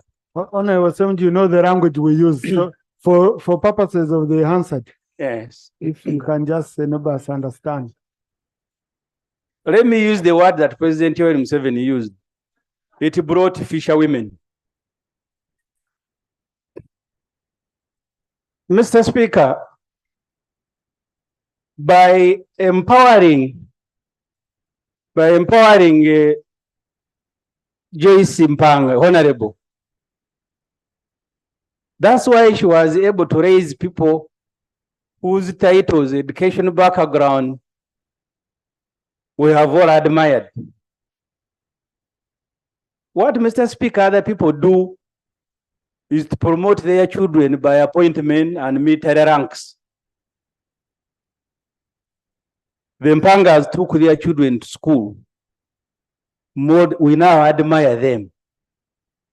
My message, since Mr. Speaker, you are our leader, is to tell those individuals who think that children can be promoted by military ranks and appointments and wives, to think about the alternatives that the parents of the Mpangas took. Mr. Speaker, as we mourn our mother,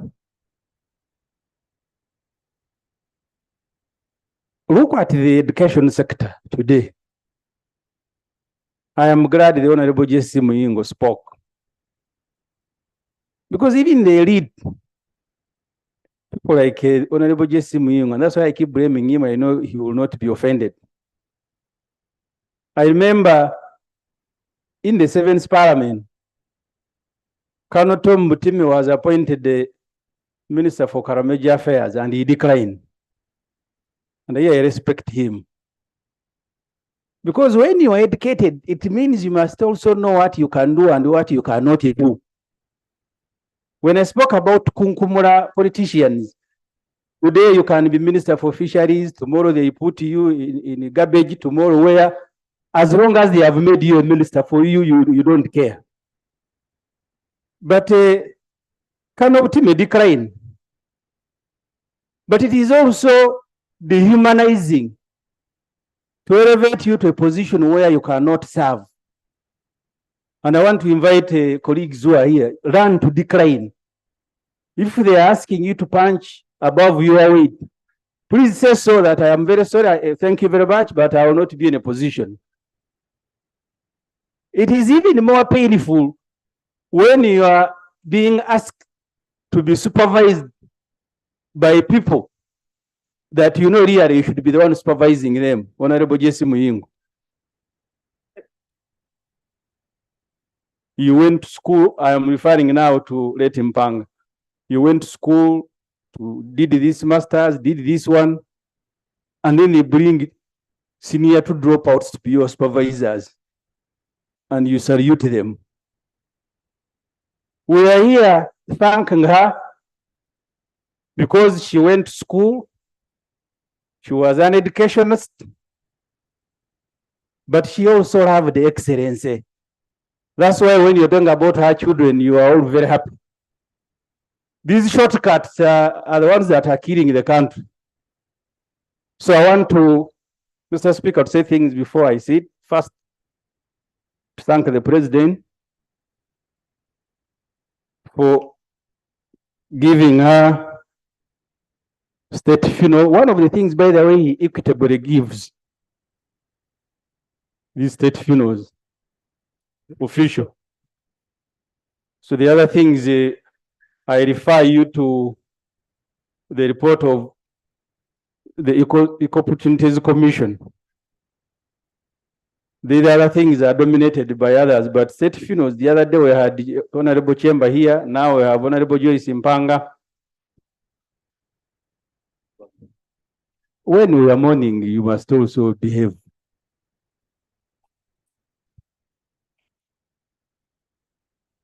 Mr. Speaker, I read the new vision today, finally. The new vision, they are editorial, and I'm speaking from...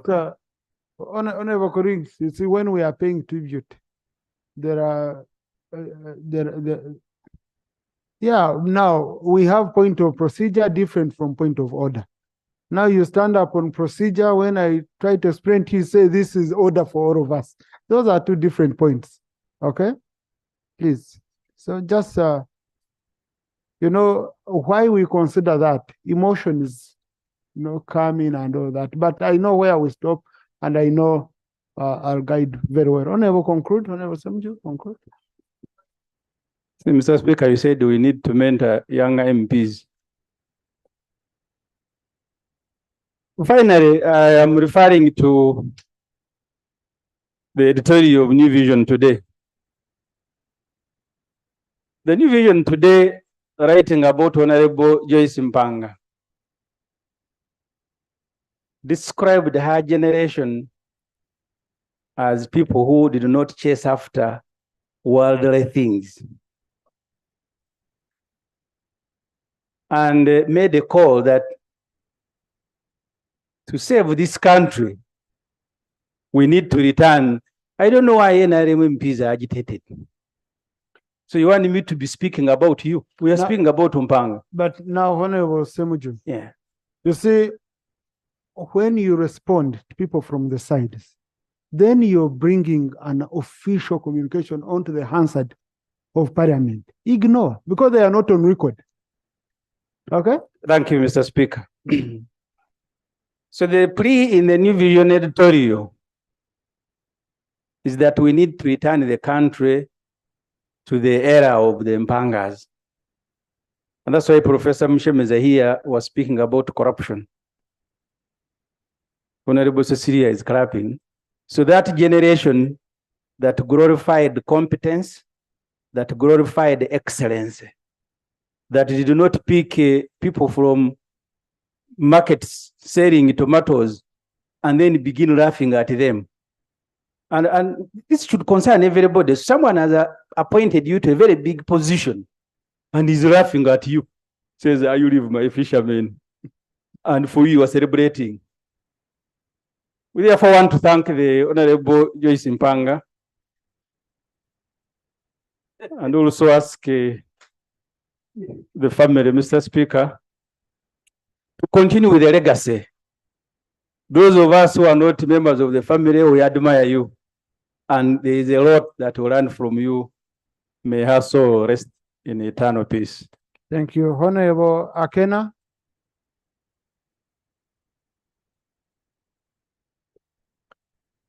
Thank you, Right Honorable Speaker.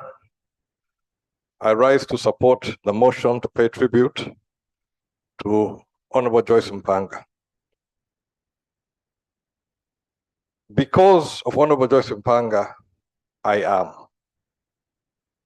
And I'll qualify that statement. My maternal grandfather worked for the East African Railways. And he also believed in education. And therefore, in the process of education, my mother went to Gaza High School. As a small girl, she was mentored and taken under the wing by Joyce Mpanga. And it's that mentorship did not begin late. It seems to be a character which Joyce Mpanga brought throughout her life. There was a recent series of Uganda at 60 where some historians try to delve into the thoughts of those who were there at independence. And this story was given more light in that it was Joyce Mpanga who took my mother to the Kololo independence celebration. Since she was already involved in the politics, she had been a member of LegCo. And later on, under the wing of Joyce Mpanga, they went to Uganda Club where a lot of politics took place. And it is from there that a man from Lango spotted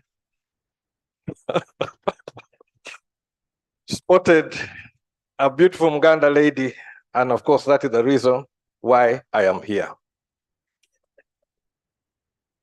But that mentorship, as everybody has spoken, it has gone throughout her life.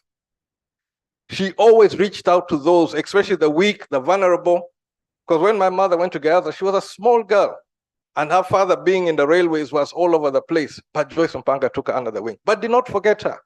Later in life, she was there also to try and mentor and to bring her forward and introduced her into the politics.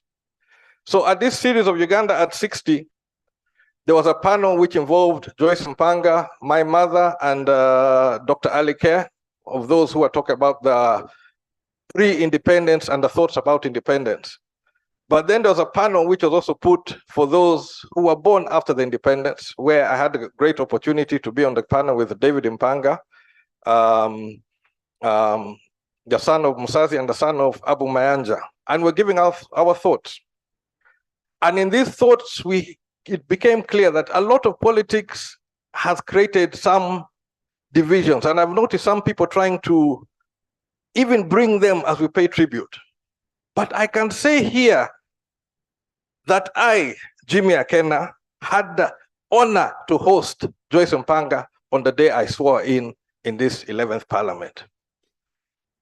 And she sat me down and gave me a very serious talk. There were many of, I would say, my mothers from Gaza High School who gave different aspects, but she was the one who gave a most penetrating, piercing talk about the role as a leader, the role in what you should be doing in Parliament, and the role when you're looking in the future, you must also look behind. And coming from Joyce Mpanga and knowing what had transpired in the politics, I had a lot of respect for her friendship with my mother. It is a friendship which has cut through generations and time from high school. And they were constantly in touch with each other, constantly meeting with each other, constantly doing things together.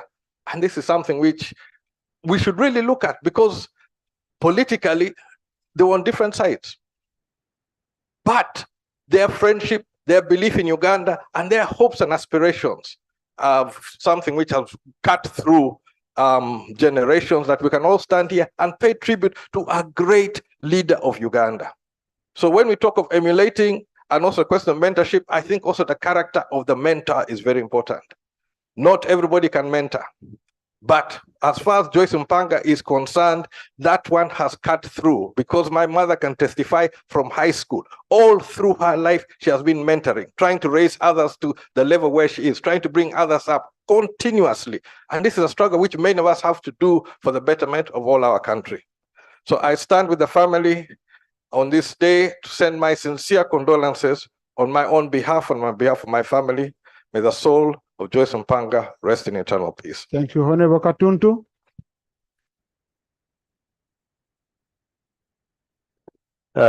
Thank you very much, Right Honorable Speaker, for giving me this opportunity to pay tribute to the late Honorable Joyce Rovincer Mpanga.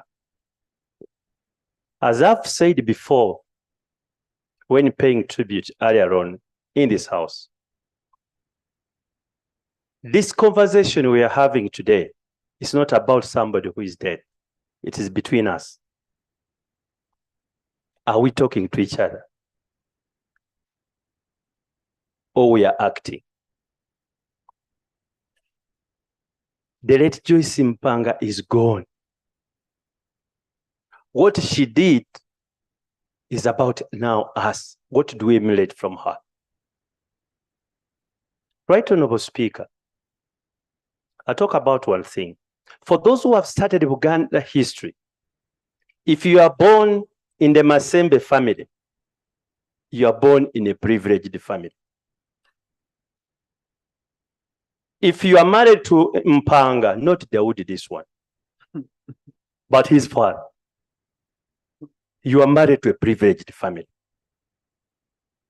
And if you're educated like the late Joyce Mpanga was, she could have chosen to live a privileged life. Well educated, married to a big family, one of the most celebrated lawyers this country has ever had. And she decided to come and serve the people and help the underprivileged. That's the lesson we should be talking about. That however privileged you are, however educated you are, and maybe even wealthy, you can actually use that to serve your own people. Right Honorable Speaker, times have changed. When you talk about Joyce Mpanga, you are talking about Miria Kalobote, you are talking about Florence Nechon, you are talking about Rhoda Kalema, you are talking about Namirembe Bitamazire, you are talking about Aida Wanandeya. For those of you who come from Bugisu and Busoga, you know, these are the iconic names this country has had, especially in the movement of emancipation of women. They were not opportunistic. They are not seeking positions. They were seeking how do they empower the girl child.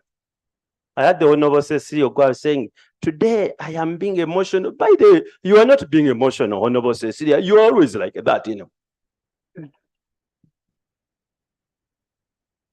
What she says, that is her, the real her.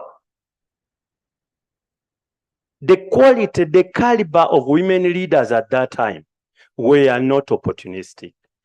The caliber of politicians at that time were not opportunistic. We have that challenge. We have that weakness. We are looking at our own selves. That, as the Right Honorable Speaker says, you lie there and people are struggling to get words to talk about you. Let us examine ourselves individually. That tomorrow I'll be lying there. What will colleagues be talking about? Right Honorable Speaker, these women represent what a woman should do. What a woman should do. They did not seek favors because they are women. Nobody should lie to you. They did not rise because they are women. They rose because they broke the barriers. The cultural barriers, they broke it. Political barriers, they broke it. Including economic barriers, they broke it. And they are successful in their own rights. And that's what I always tell my daughter. Because she's not going to seek to break those barriers. These people broke it for her. My daughter has just left university, but these people broke it for her. She can now compete like any other person. They didn't have that opportunity. There were so many roadblocks along the way. How do we empower our girl child, still up country in the village, because the shackles, the roadblocks are still there. Just go to your constituencies, colleagues, and look at the girls. How many of them are going on in education? How many? Let us look at the drop rate, Right Honorable Speaker, of girl child, either at primary level or at secondary school level. Right Honorable Speaker, we also have another category of the Honorable Miriam Matembe, as I conclude. These were very assertive. I had the privilege to work with the Honorable Matembe. We are the pioneer members of the Pan-African Parliament. But even at that forum, the issue was women, women, women. And it was not about women of Uganda. Now she was talking about women of Africa. How many of us are having that as their agenda? Or when I rise on affirmative action, I am going to die as a member of parliament on affirmative action. Are you giving an opportunity to another woman to rise? Are you? I thought affirmative action, Right Honorable Speaker, was to empower me, both economically, to be known to the constituency, and therefore I start competing for a constituency like any other person. And then afford another woman who is unknown also to come up. But if we just reach there and they arrive, then we are not helping the issue of girl child. Right Honorable Speaker, may the Almighty God rest the soul of the Honorable Joyce Mpanga in peace. I thank you. Thank you. Now, Honorable colleagues, before you pick Honorable Asamo, Honorable Ematia, Honorable Hood, Honorable Margaret Rebiambu, then I come to Mubende team. Before those four, allow me to pick one of her closest friends who was with her in London. And, you know, these are important stories to give us the real history. Honorable Joyce Sebugwao, OHT.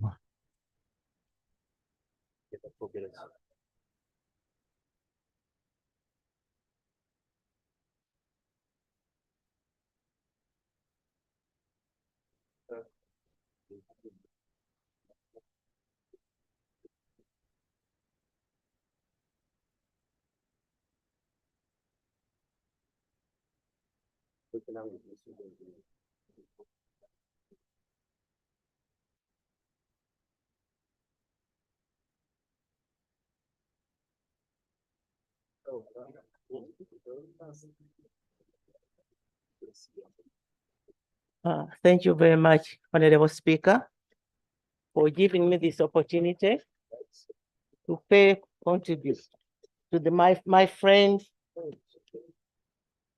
my elder sister, my mentor. She had everything. I would like to thank you so much for those who have spoke about her, and what they have talked about her are really true. I congratulate all those who observed her services so deeply and came here to contribute to her. For the family, David, Fred, Lydia, and others, my sympathy to you all. Mr. Speaker, it is with great pleasure for me to stand here, although the time is not good, to contribute to the icon lady Oweekitiibwa Joyce Mpanga, who has departed from us. We shall deeply miss her.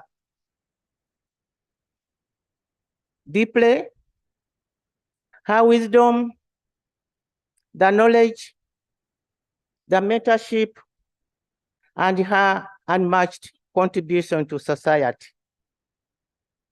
Traditionally, he has been a cultural leader. The education sector and to the country at large. Among others, she will be historically remembered for her invaluable contribution to us.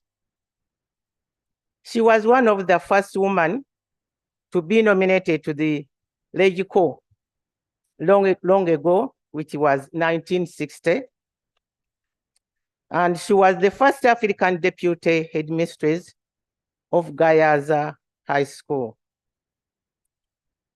She was the first female graduate to get a master's degree, and she was the first female lecturer in the Faculty of Education at Makerere University. She was the first Minister of Women's Affairs in the government of Uganda, in charge of primary school. She was among the women who started the Forum for African Women Educationists, that is FAWE 1991. She was a founder member of Uganda Women Effort to Save the Orphans, that is was OWESO, the First Lady's initiative. And she was mentored many women into politics, being one of the first women in parliament, and she was an icon to the national women's rights movement.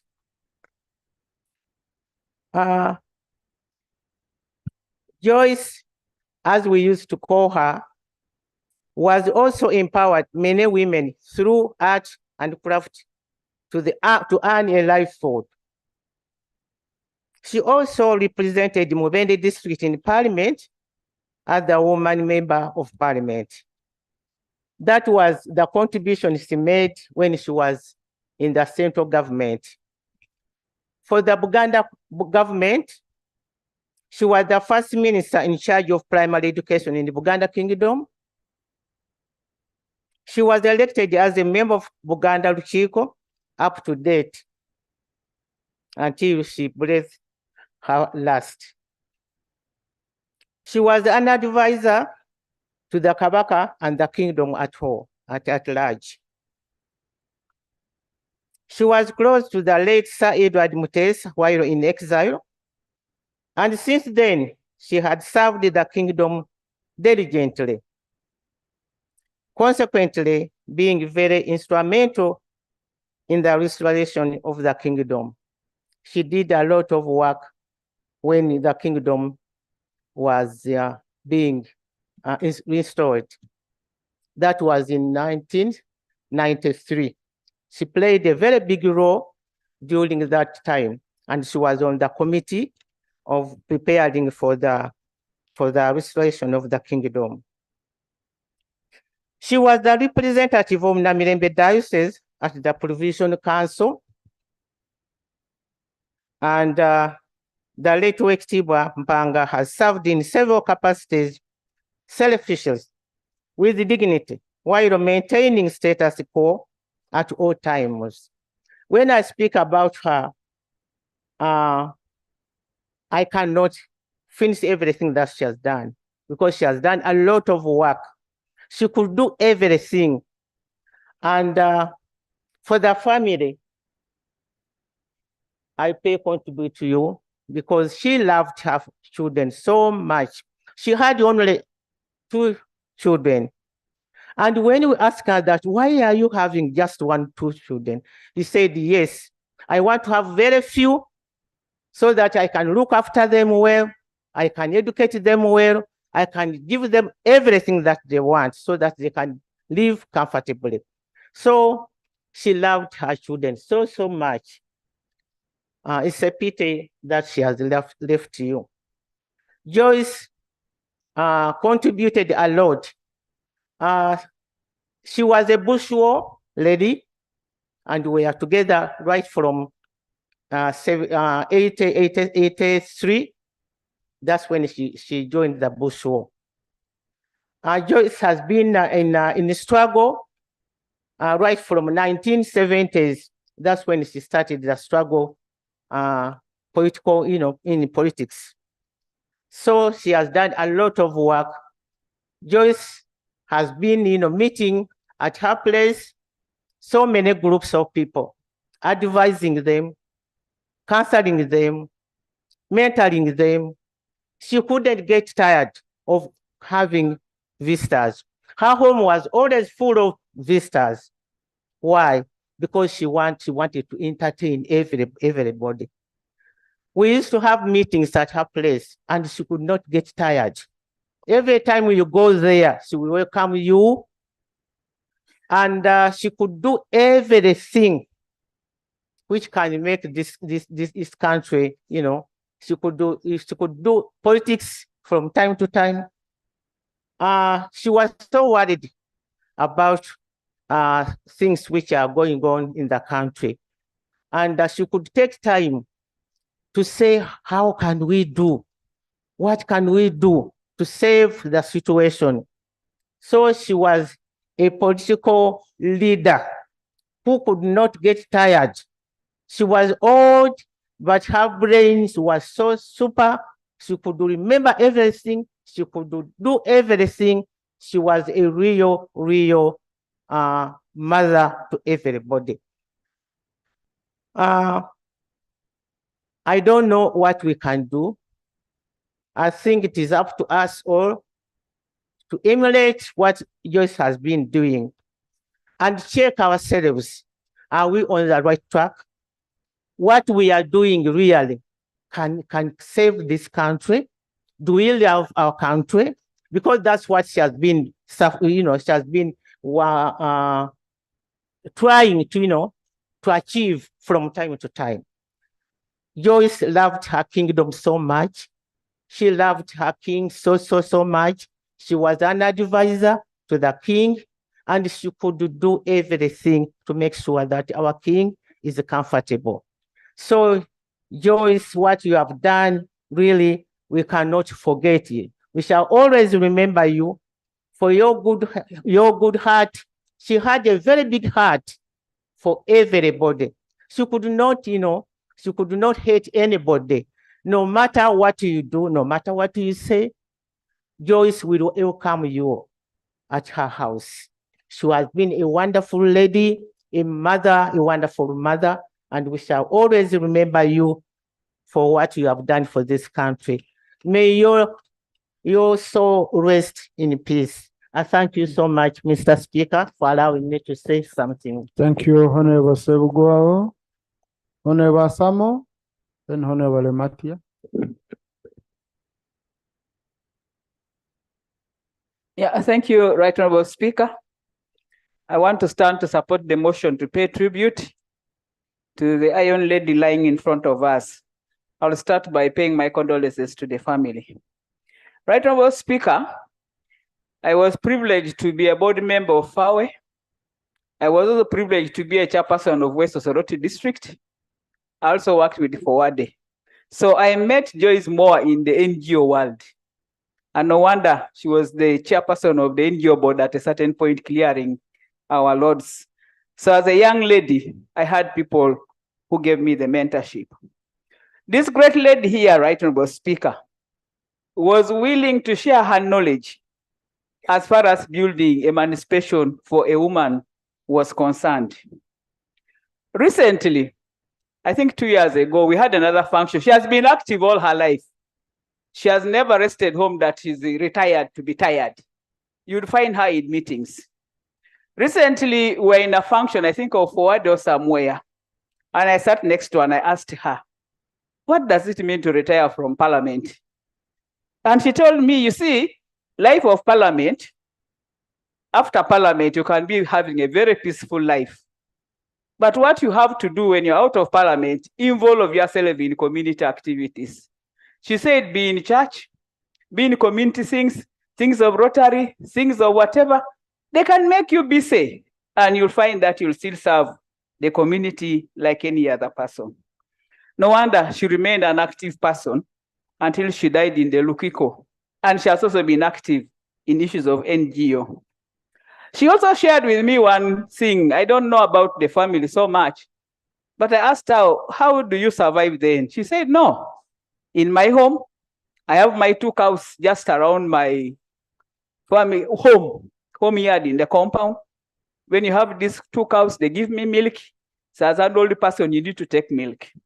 And then she said she also has where she has put her greens, which are very easy to pick. She also said she has fruits and said that is what you need when you are old. And she told me this was in her compound. I've never been to her home. I hope the family will agree with what she said and said, have something at your backyard. You don't need to have a big farm. I also looked at her and I said, she said, as a person, she has fought for women emancipation. And I remember that time she was asking us in that meeting we had 2 years ago, said, what has happened to women? You are fighting each other. You are quarreling instead of pulling each other. Because for me, when I started, people could even ask me, leave alone the grandfather who said if she was a boy. But even when she talked, you know, she had this soft, deep voice. And her face, she said many people misunderstood her to be a man. But when she would talk and tell them, no, I'm a woman, and they will get shocked. But she's a woman who had a lot of qualities. No wonder she brought up her children. Joyce has been a teacher, I'm a teacher. And her character has been a teacher up to the end. Very professional, very smart, very humble, but focused. And I think we have lost a lady who, those who have got advantage to be near her, have learned a lot of lessons. Right now, Speaker, I stand here on behalf of many civil society organizations who have been working with Joyce to say, we pay our tribute and may God rest her soul in eternal peace. Thank you. Thank you, Honorable Matia.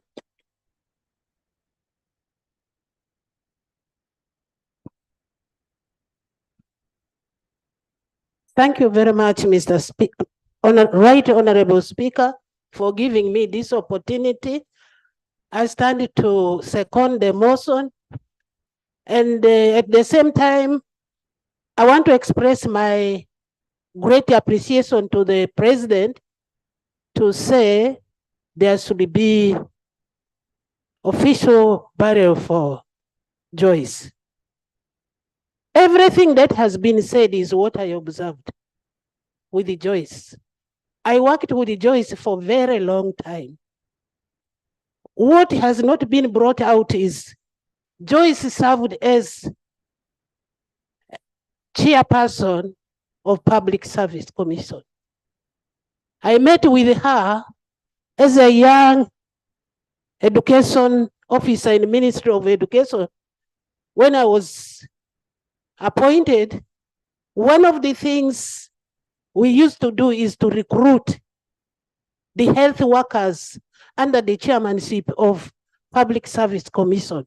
And that's why people always thought nurses enter civil service at earliest stage. So as I worked with the late Joyce Mpanga, together with the Bigangaga, I learned a lot. I am what I am today because of this lady here and the late Bigangaga. When they realized that I was a very young girl sent to work with them here, there are days you would work for months and months because you are recruiting. I learned one thing. Joyce was very, very gentle. Joyce was very, very patriotic.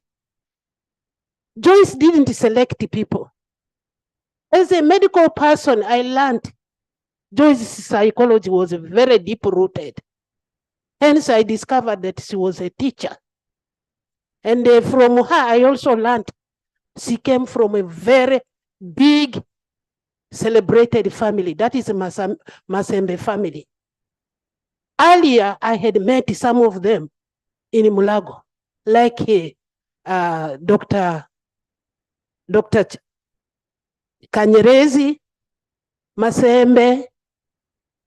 I think I met 3 of the younger daughters, sisters before.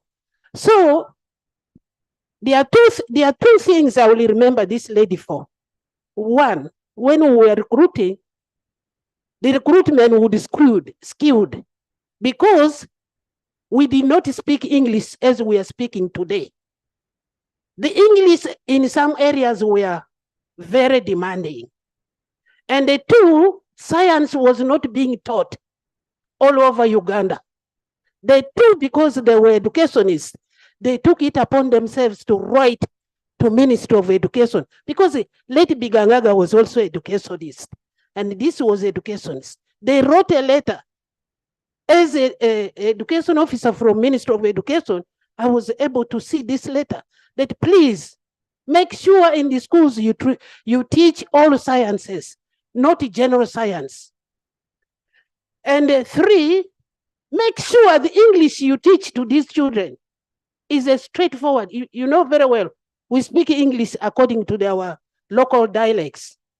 I'm sure you are picking it from me. I'm not saying I'm that way. Otherwise, some areas didn't have all the alphabets. So that was a big worry to them. They wrote a letter that has been corrected. And Joyce, when I was working with her in public service, she taught me a lot of things. She taught me to look at the country at large. I should not look at a portion of it. Areas need all medical workers. Surprisingly, you would even see that in Mubende, you can't get nurses very easily. In Mbarara, you couldn't get nurses very easily.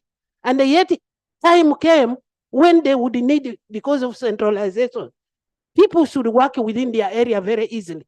That too was corrected by them. And Joyce taught me how to relate marriage, children, and my work. I appreciate her. And when time came for my promotion, the two were very, very instrumental. And the people who even wrote to the Ministry of Education that I should be promoted. Hence, I was given accelerated promotion as Chief Health Training Officer in the Ministry of Education, a position which I held myself and left. And it was even written that it is personal to the holder. These are what I learned from that. Joyce, I'm glad I'm given an opportunity to express my feeling for your demise. You are a wonderful woman. You're a patriot. You're a person who loved Uganda. Regardless of which direction this person is coming from, I've learned it from you. May God bless you. Fare very well in front of your Creator. I know she has only 2 children. By the way, she even took me to her farm in Mukono.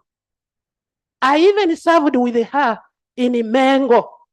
She was in the board of trustees while I was in the board of governors. And that too has made me to learn a lot from her. May God bless you and comfort you. Your mother was a woman who loved everybody. Please, the two children, continue to do that. I'm sure Joyce will be happy if you continue bringing up what she has cultivated in you. May God bless you. Joyce, farewell. God bless you. Thank you. Yes, I had already picked colleagues to speak. Honorable Hudolelu, Honorable Margaret Rebiam. Thank you very much, Mr. Speaker, for giving me opportunity to pay tribute to late Joyce. Mr. Speaker, I was not in 6th Parliament to be with Joyce, but the first time I get to know her is when she went with other leaders to Yumbe to go and talk about women, training them about women emancipation, about governance, and how to make women join politics. And by that time, I was just a councillor at a sub-county level, but we were all invited for that meeting.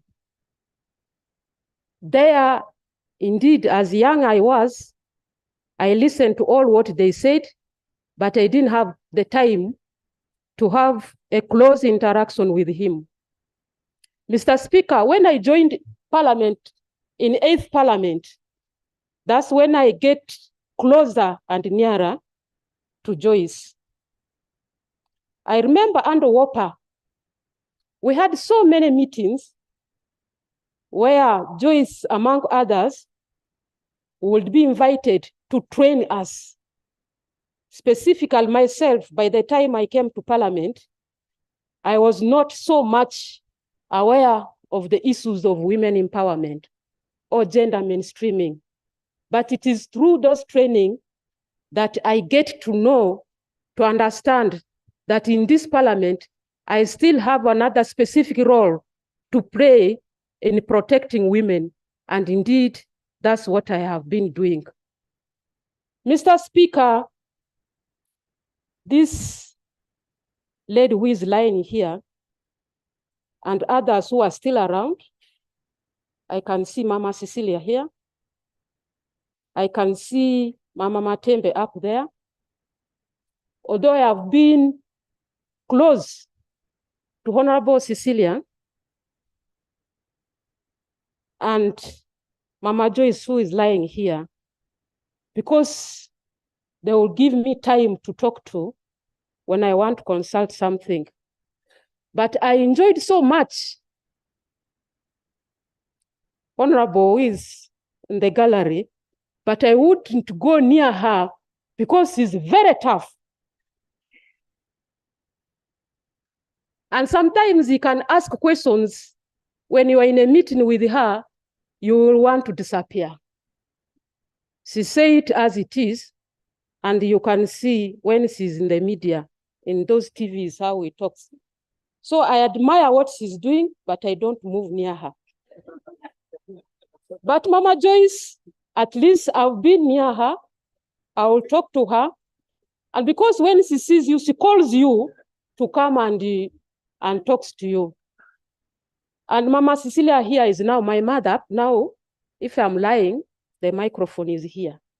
Mr. Speaker, just recently in this term, when there was a SAG in this country, where many of the women leaders were involved, and specifically the leaders of this, I went to Mama Cecilia on corridor. I said, Mama, are we not losing it? Is this what you people you fight for? Can you call us as the leaders? And you sat us down. She told me, my daughter, I will do it, but not now. Otherwise, the temperature's up, let's cool down. I told her, Mama Cecilia, can you get opportunity and you talk to the head of state of this country, President Yoweri Museveni, because I know he's your friend. Said, my daughter, please, I will do that, but not now. So in a meeting, I was in Serena. Late Joyce was there and Honorable Victoria. Then they called me. They said, oh, Huda, we are told now you are a minister. Are you part of the list? I said, God helped me, I was not there. Then they said, are you people still protecting what we fought for? So today, ladies here, I want now, because Joyce is not there, to go and ask that question. As women in this house, are we there to protect what these ladies fought for? Are we there to protect what the lady fought for? Or as women in this area, we are now looking at, or in this parliament, we are now full of arrivalism, and we are forgetting what these people fought for. There's a lot of pull down. I get pity and sometimes sympathized when I see us fighting ourselves as ladies and the men are watching. The next day, we shall all be out of this place and the place will be full of human beings who are men. And I want to assure you that these ladies who have fought for us, who have created that space for us, get those who are alive still outside there. They are not happy. Indeed, I want to tell you that. Today, Mama has gone to give us opportunity to reflect back, to reflect on what they have done. I know her as somebody with all the integrity, honest, with strong morals, being a culturalist, being a women activist, but not issues of gender transgression, which we are now mixing up. When we see somebody pushing a lot for the issues of human rights, indirectly they're bringing issues of homosexuality. That was not her. And that's how I know her. She was somebody with self-awareness, full of herself. She knew what was right, and she was somebody who fight for everybody. But today she has gone. Very courageous and respectful. She was somebody who knows God. Therefore, every human being that was created, she knew that the person was created in the image of God, and God was very happy, and everyone was equal before God. So she did not classify people in terms of who knows it better, who doesn't know it. For her, those were all human beings. So here in this house, when we begin to classify, degrade, divide of who knows to do it well, who doesn't know it, who is a fisherman, who is a fisherwoman, while in the Bible, the fishermen and fisherwomen are the people who have made Christianity to be it today, because they helped so much Jesus to proclaim Christianity. So they are very special. Unless when we look at them, like those who are now maybe fishing in Lake Victoria now, we may begin to degrade them now. But when you look at those who were in Galilee, you will respect them. So we don't know the person, we don't know how the person who classified this to be fishermen and fishermen, who he was looking for. Either these ones were in Lake Victoria or those ones who were in Galilee. I don't know. No, he referred But to the still- Bible. I remember that day. He referred to the Bible. I think The so. one I with think the- he referred to that. Therefore, kindly members, let's respect each other. Some of us who are now among the list of the fishermen and fisherwomen, when we hear our brothers busting us like that, we feel pity, but we are human beings. When you see that I've done something wrong, Can you call me and sat me down Through me. and say, this is how it's supposed to be? Can we develop that relationship other than being very abusive when we are paying the final tribute to a very important person that we are going to lay? Thank you. Mama, can you rest in internal peace? Thank you. Now, Honorable Hodore, I could feel your concern. But sometimes, you know, this is aimed at taking you off track. You veer off, but you're a very strong lady and you're doing very well. Yeah, we've not had any issue with your ministry. You've really, no, Honorable, please, Masai Chair. You're doing extremely well. Now, I also want to tell you that Honorable Miriam Matembe is among the most kind people, surprisingly. Yes. I don't know why you're scared. So one day we'll arrange, our person will be, you know, the go-between. I will arrange and you have an engagement because she's one of the people I consult for on my side. And she's been kind to me and fair when you consult her on several issues. I had allowed Honorable Margaret Rebiambu, and then I'll pick Mubende, I pick Honorable Chivumbi, I pick Mitiana, I pick Chiboga. Yes. Thank you, Right Honorable, we are still here. I don't know what you're rushing for. Yeah, thank you, Right Honorable Speaker, for allowing me to pay tribute to the late Honorable Joyce Mpanga, one of the first women to join legislative politics. Like my Honorable Minister Huda, I was also not in 6th Parliament of Uganda, but allow me to say that history gives us a chance to relate and speak about people that we do not grow with or work with, but simply because what they do in their journey of life speak volumes even when they are long gone.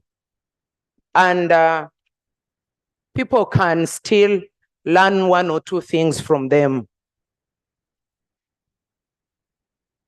I want to say that as a young girl growing up in rural areas of Mbarara district, Honorable Joyce Mpanga is one of the people that I grew up looking up to, admiring whether one time I would also be like her.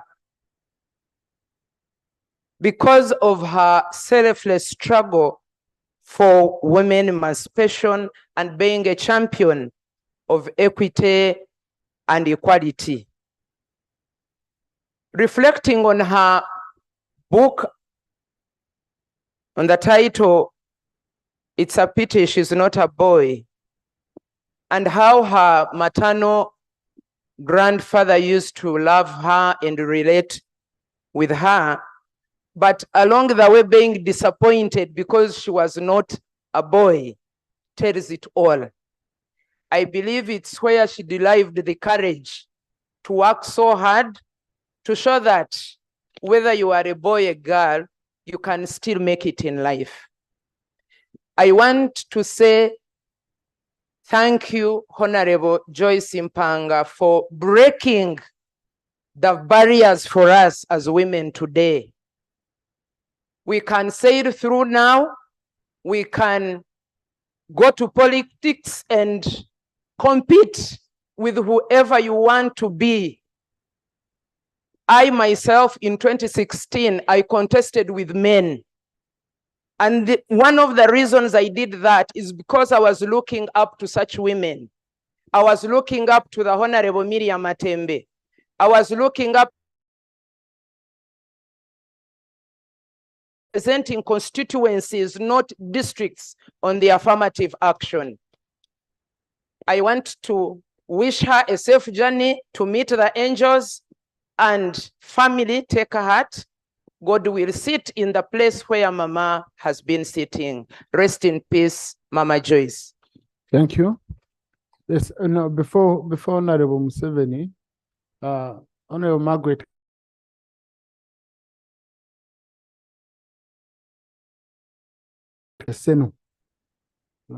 They wanted book space to submit on this motion. So let me I want first give them opportunity. People who walked office around midday should first be given opportunity. I would like to say thank you so much, Honorable Speaker, for giving this opportunity to pay tribute. And I want to stand to support the motion and pay tribute from a different angle.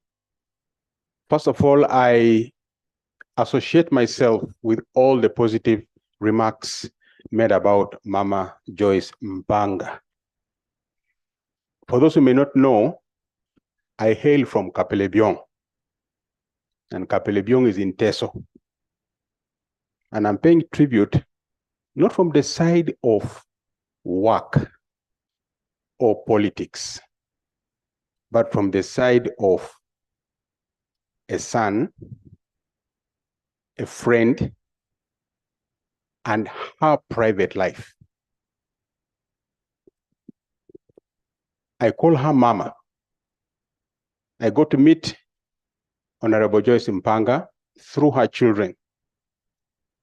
The son-in-law, Dr. Sebuira, is my schoolmate in university.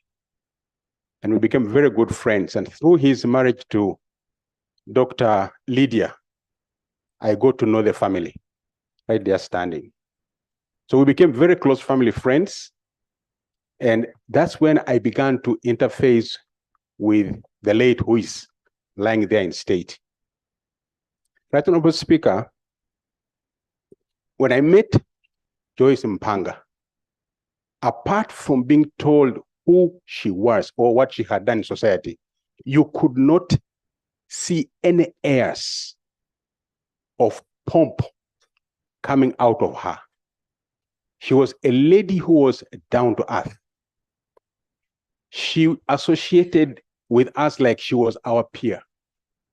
The way she talked, she had an interesting way of blending her motherly nature and being like a father. My being here today is because of this lady.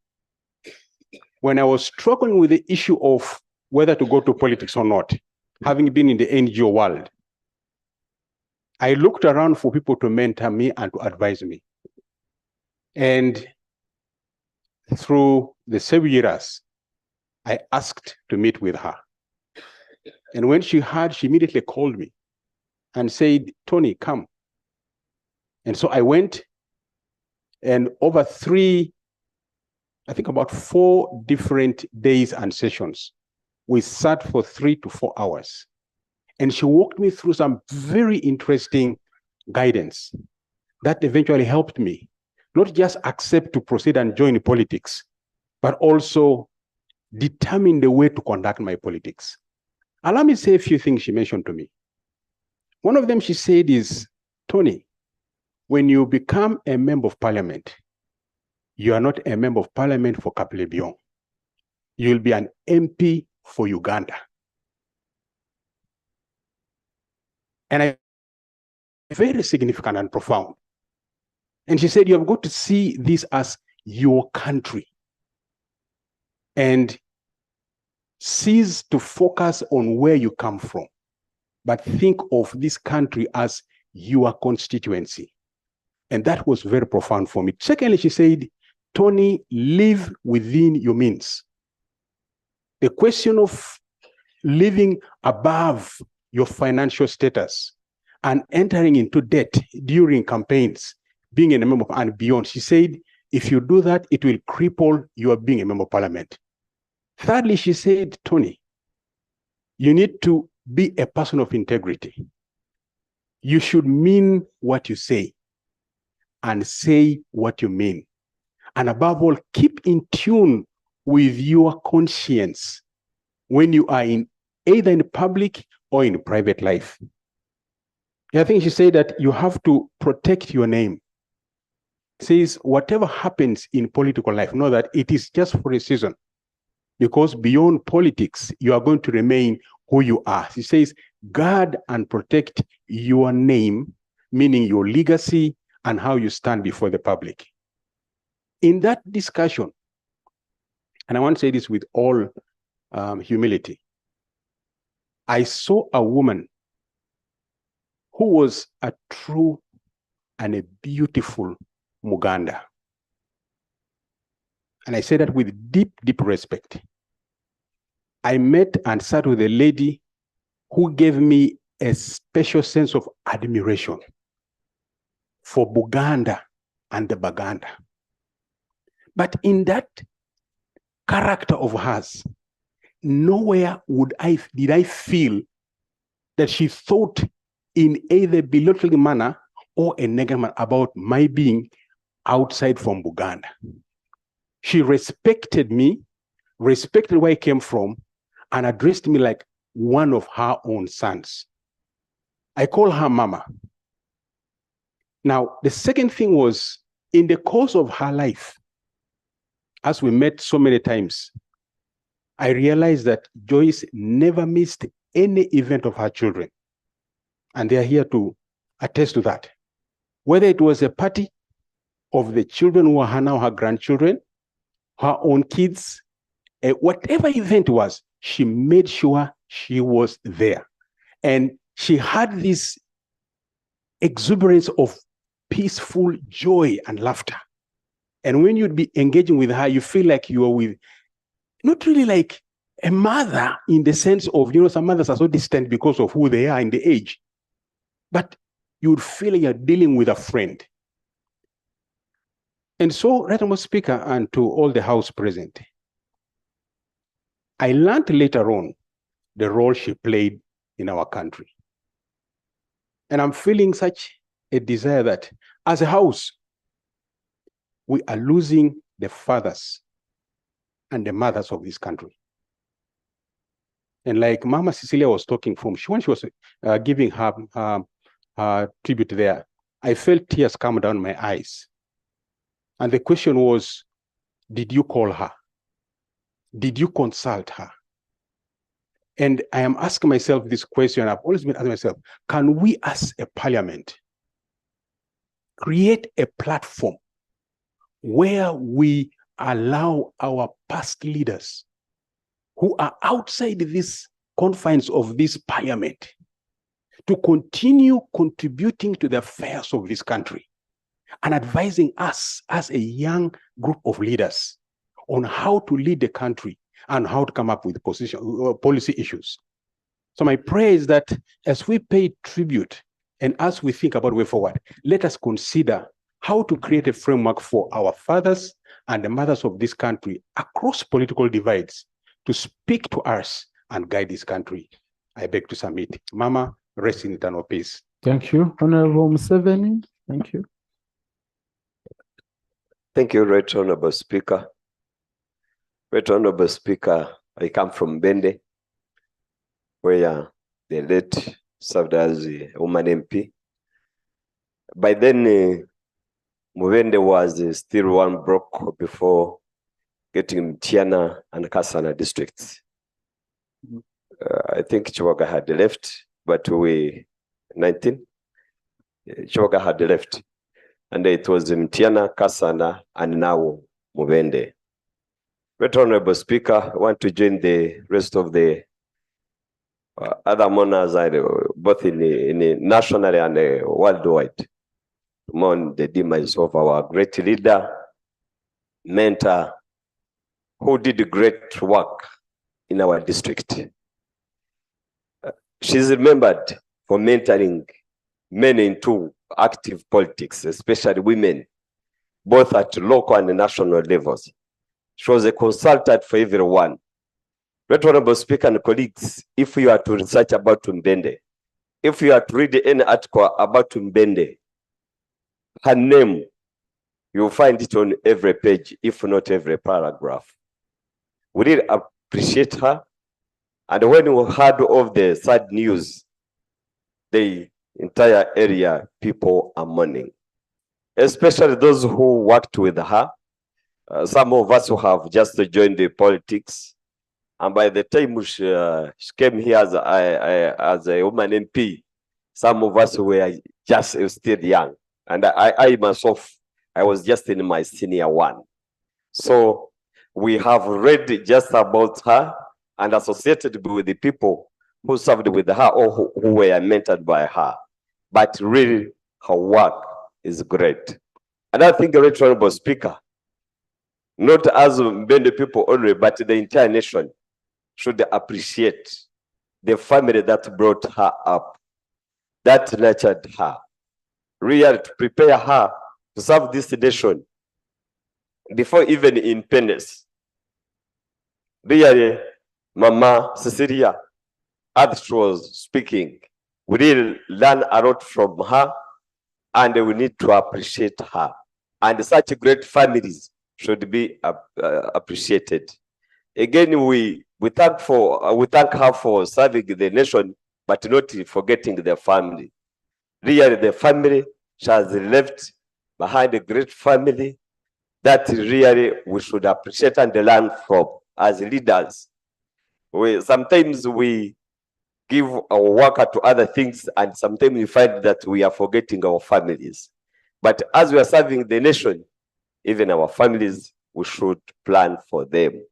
And really, we are with her history. The history is rich and a great lesson to read us. With those words, the Right Honorable Speaker, I wish her a great rest in the eternal peace. Thank you. May the Almighty God receive her. Dr. Kefa Chivumbi.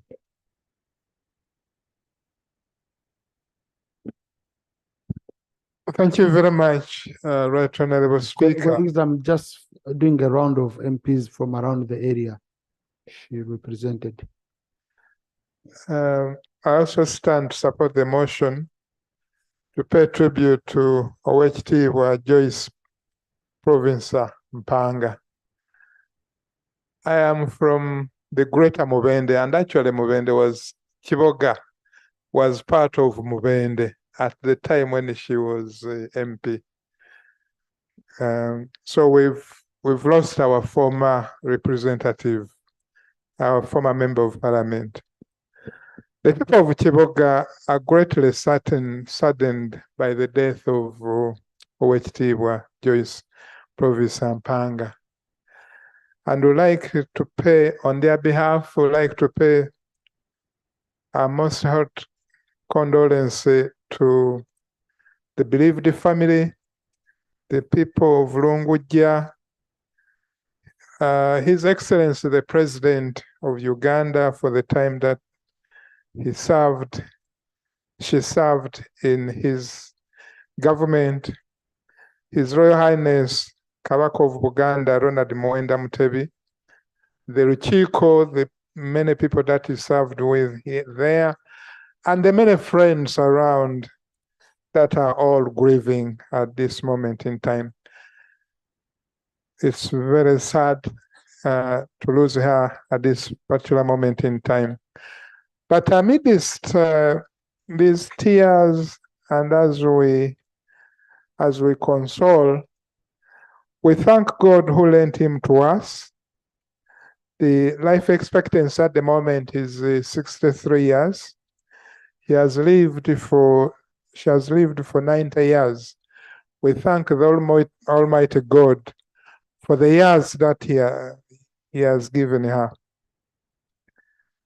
We also thank God for the great work that she has done. A lot of it has been talked about. We thank God for the family that he has given her, the distinguished lawyers, poets, PAs, and all distinguished men and women who are serving very diligently in this country.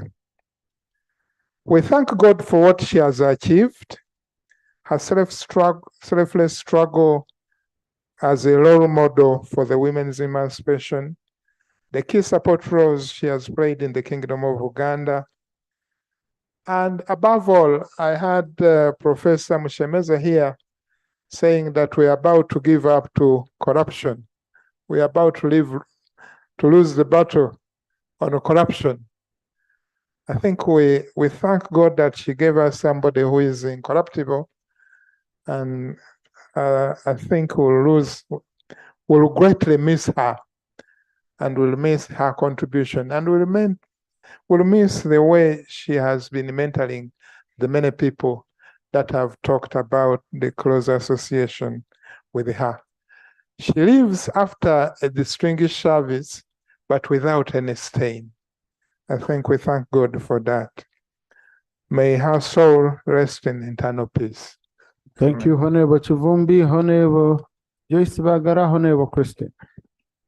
Right Honorable Speaker, I thank you for this opportunity. Right Honorable Speaker, there is a right to pay tribute to OHT Honorable Joyce Mpanga. My colleagues have spoken so much about other things, but there is only one aspect that I stand to speak about as I pay this tribute. The task that transcends generation and the passage of time for all of us is a struggle to forge our nationhood and build a truly nation called Uganda and truly build Africa as a proud continent. Who we are was forced upon us by colonial masters, who by their sheer force of coercion brought us together. So the generation of the Joyce and us share a common struggle, how to forge national unity, at the same time stay who we are.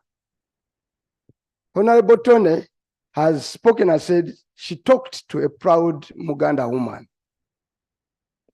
Our biggest challenge of the day is how do I stay Muwanga Chivumbi e Muganda? Tone from Kabira Maido, I don't know the tribe. Cecily Ogwal from Lango. And at the same time, be a true Ugandan in all aspects, and be a true Pan-Africanist. What we have normally seen over the years are men and women who live in self-denial. They deny they are not tribalists. They deny that they are patriotic, that they are nationalistic, but for their every intent and purpose, they find a reason to hibernate back into tribalism.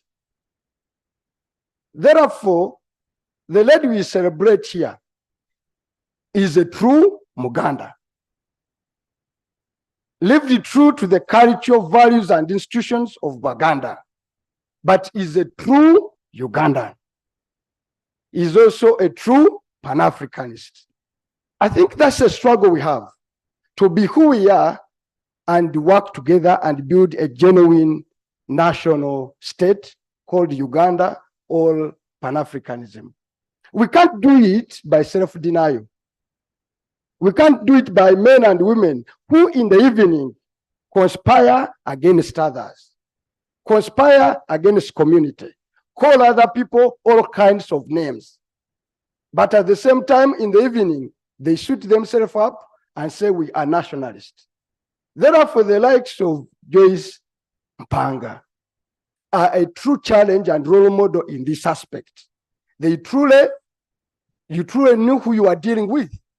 You are dealing with the lady who loves her kabaka. But at the same time, you have spoken about her struggle both in gender and in education and on the African continent.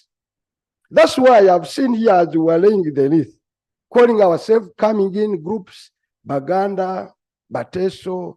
Can we go back and re-examine who we are and build a structure, both administrative and political and social, that can endure the passage of time? Maybe that's the only way we can truly pay tribute to ladies like Honorable Joyce Mpanga. I rest my case. May God bless her. May her rest in eternal peace. Thank you, Honorable Chivumbi, and who happens to be chairperson of Uganda Parliamentary Caucus. Honorable Bagara. Thank you, Right Honorable Speaker. I stand to mourn a great daughter of Greater Mubende, because where she comes from is where I come from. Only that the districts were later cut into many others. and she served that community diligently. I would like to say that when I was a young girl, growing up as a young girl in Mityana, we only heard about leaders like herself, Joyce Mpanga, and another one called Zerida Rwabushagara. And I grew up aspiring to be the kind of woman that she was. I was privileged that later in life, when I became a journalist, I came into contact with her. I got a rare opportunity in a sit-down conversation in 2017, and she told me a lot of things. I had gone to do an interview about education, but we ended up talking a lot about her personal life. And that's when she told me when she lost her husband and the kind of courage that she picked to look after her children. Of course, I knew her son, Oweekitiibwa Daudi Mpanga, as my friend. And she told me that one of the reasons she was able to look after her children, to give them a good education, is that she didn't give birth to many children. So she had few and she was able to look after them.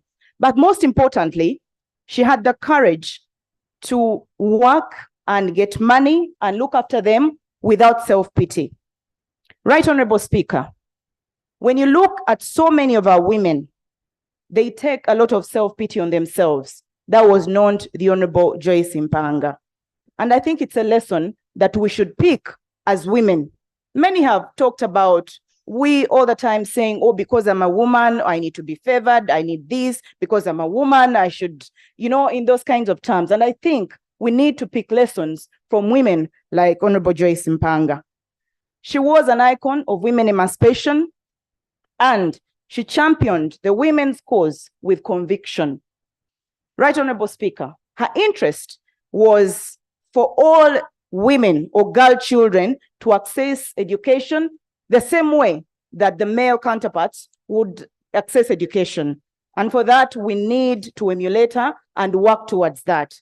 Unfortunately, the Honorable Joyce Mpanga takes leave at a time when the women movement has been hijacked by self-seekers, and yes, vulgarized, but also sacrificed for political expedience. And I think this is where most of us who hold the women cause dear should rise up, emulate Joyce Mpanga and the rest in her caliber to do what they did. Probably we may not do it to their extent, but to try and live like those kinds of women. Thank you, Right Honorable Speaker. Thank you. Honorable Christine. Thank you, Right Honorable Speaker.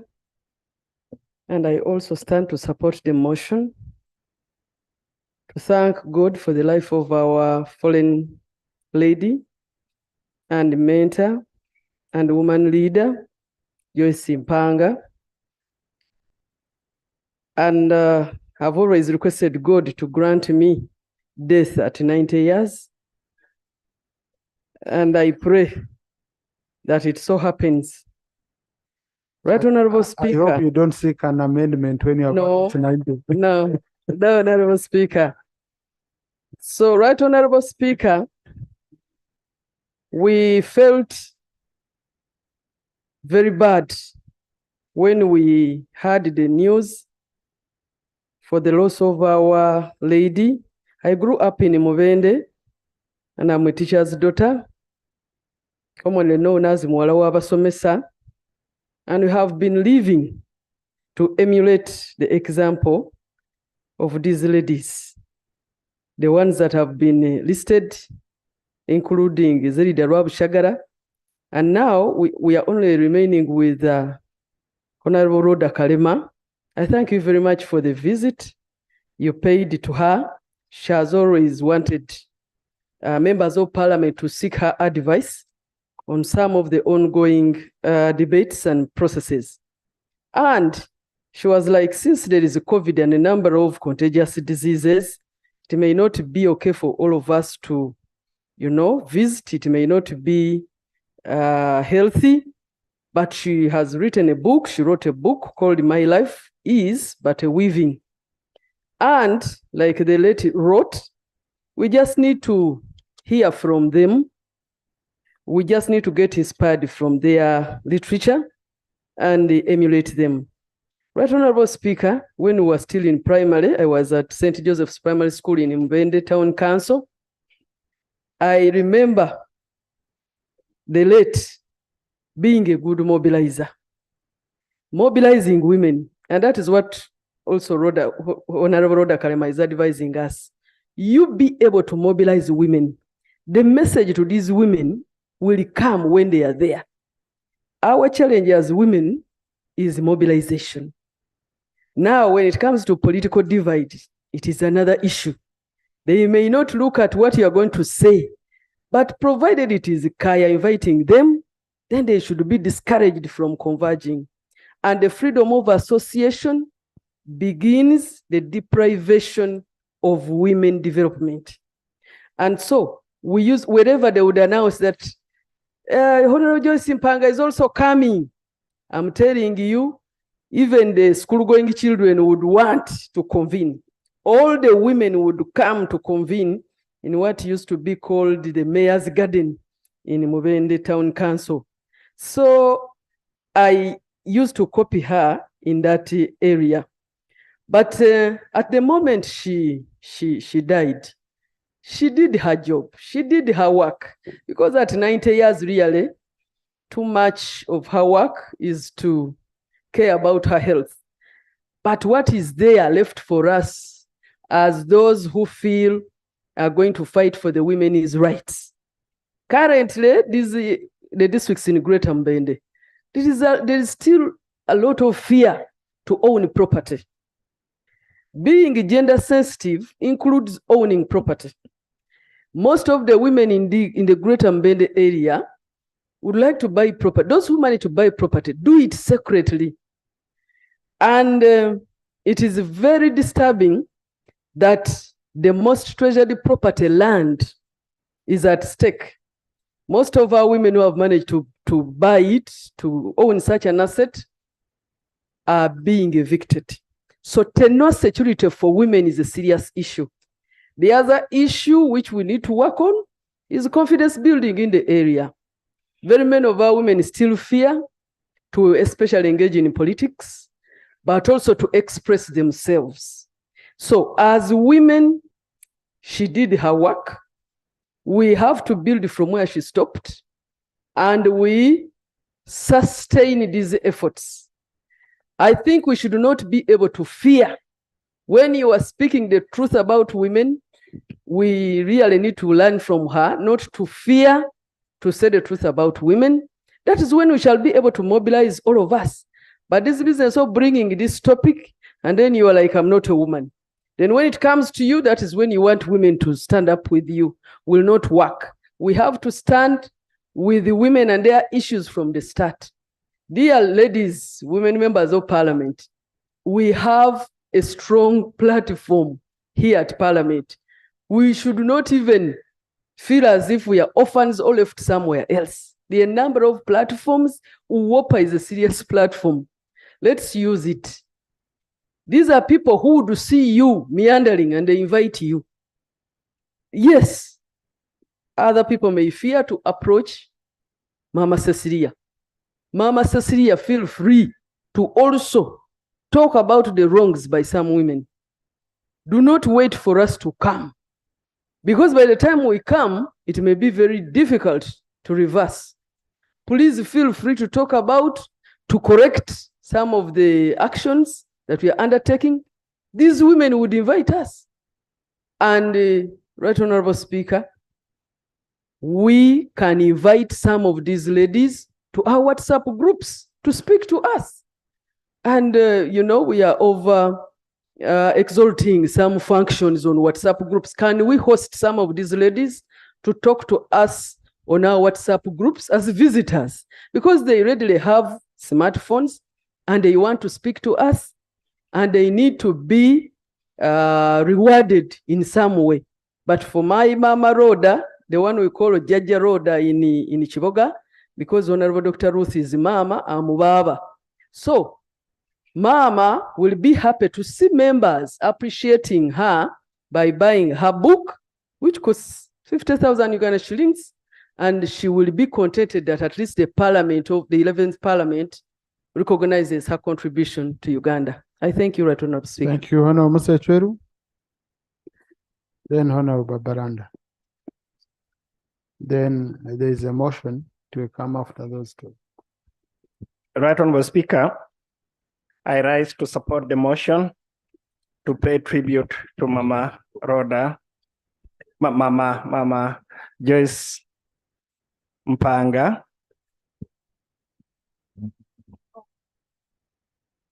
Mr. Speaker, I did not get the opportunity to work very closely with the late. I have been in the villages before I came to Parliament as a field administrator, as a resident district commissioner for many years. I came here in 2006, and I'm here. But I have met and got the record some of these very exemplary leaders. I have had the privilege, Mr. Speaker, to visit a beautiful city in Italy. And when you pass that city, there is a big cemetery hosting some of the remains of many heroes of that country. And at the gate of that city, of the cemetery, there is a bold writing. And in that writing, it says, and I quote, "We were once like you, and you shall be like us." Mr. Speaker, the dead are reminding us that they were once like us, and we shall be like them. We shall. The late Rhoda, the late Joyce, the Lord, may God forbid, may let Joyce once sat here in this wonderful place, deliberated, made laws, made wonders, all these wonderful things we have had. Today she's quiet there. One day we shall be there. But I think what is critical is what are still left behind. I did not know so much, like I've said, I looked at the records. But I've listened to the profile of the children, Mr. Speaker. The profile of the children of this wonderful lady. Many of us, my friends, we are very powerful here. But our children are in Centenary Park here smoking opium. We are very powerful. Many of us, our children will never be like this. It is important, friends. The way me, Musa Ichur, my prayer is that if the day I lie, and that day will come, like this wonderful lady, if my children can sit there and carry the kind of profiles these ones are carrying, then I will be happy where I am going. I will be happy where I am going. I know, my friends, what I'm saying, you may take it lightly. Let's blend our public roles with the roles of raising our children. Let's blend our public roles with the roles of, for me, if you asked me to judge a successful parent, I will tell you, parade your children before me. And if I look at your children, then I will tell you who you are. I can tell who Madam, the late now, was by these children. I want to thank you. First of all, growth presupposes that my father, William Echweru, remained at that level. He was a Nyampala, Musa Echweru is now a Nyampala of Uganda. My children should be in the Nyampalas of the world. Joyce was Honorable Minister, here. what is Nyampara? You see, My father, William Echweru, was in charge of 2 sub-counties slashing roads. He was in charge of those fellows who were making the roads. So 2 sub-counties, so Nyampala. in short, Now, Pida. Just only I just wanted a simple clarification for the answer. Yeah. So that Nyampara was means him. someone in charge. Now, Musa Echweru is the one in charge of Uganda. Now, roads. Now, my children must be in charge of the continental roads. Must become in charge of the continental. That is a successful Musa Echweru. That is a successful you. That's a successful group. That is a successful mother. To produce a lawyer so outstanding like the one you have described from a humble teacher, that is a successful woman. And what even touches me, she became a widow at a tender age. Like she has correctly said, most of them would love to be like really objects of pity. All the time, oh, sorry, oh, sorry, oh, sorry, ma'am. This one stood on her feet and made sure she would determine her destination in her own hands, and she determined, and now she has raised wonderful Ugandans. These wonderful Ugandans, you have gone. I have heard so much. I also want to thank President Museveni for creating a platform for women to really become what they are. I want to thank him. Many times there were brilliant people in Uganda who led this country, but they suppressed the women. But this man called Yoweri Museveni, take it or leave it, he has created this environment for these ladies to succeed, and I want to thank him. I want to thank him. I want to thank him. May the soul of this departed rest in peace. Thank you. Honorable Mire Babaranda.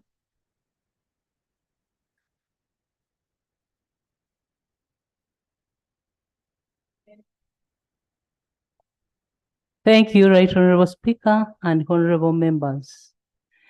Right Honorable Speaker, I commend Honorable late Joyce Mpanga for her exemplary diligent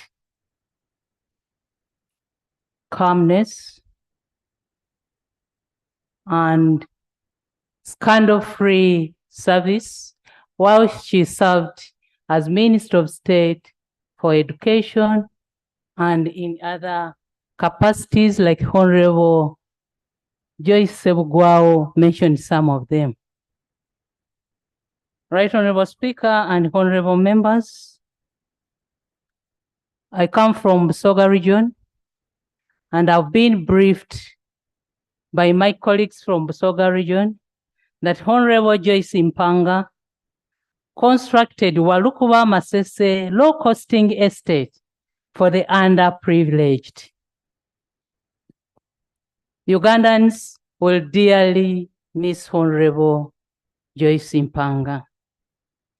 Right Honorable Speaker and honorable members, let me take this opportunity to thank His Excellency, the President of the Republic of Uganda, who is also the national chairperson of the Might Party NRM, for granting Honorable Joyce Mpanga an official burial in memory of her commitment to the government.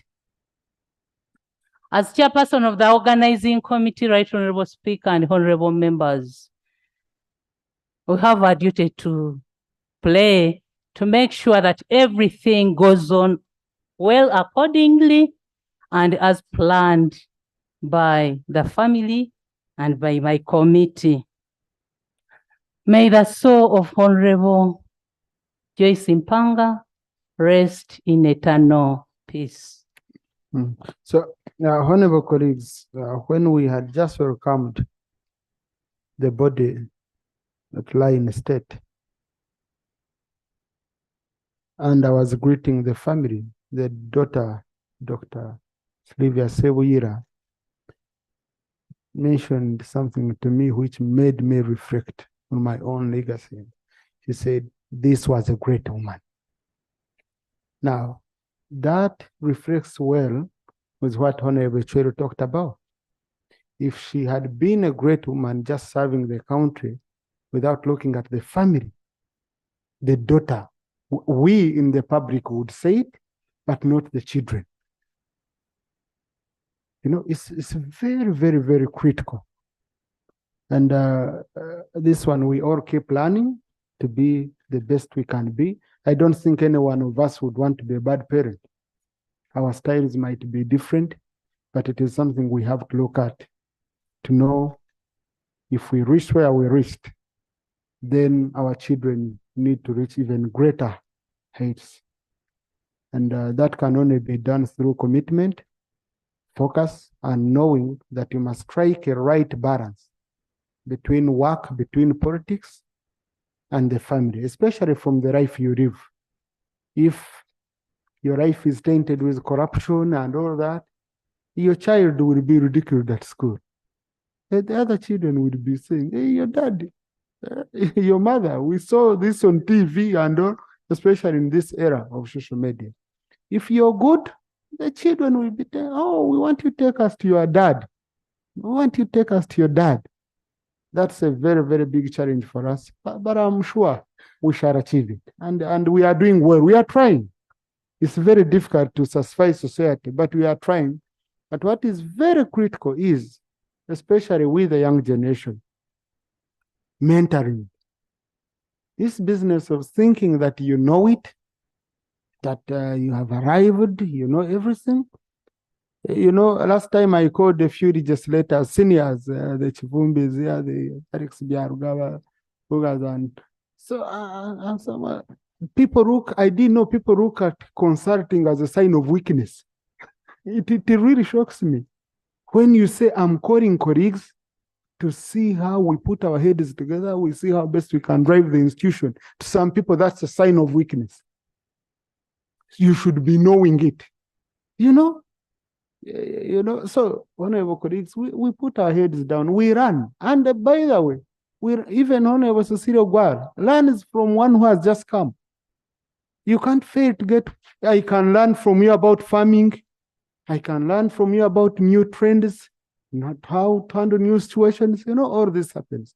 But I wish the way we unite whenever we are paying tribute is the way we unite on all matters, okay?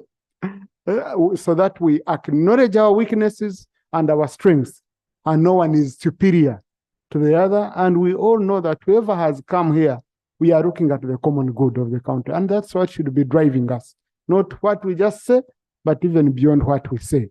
How do we conduct ourselves? So I want to say, God had a motion.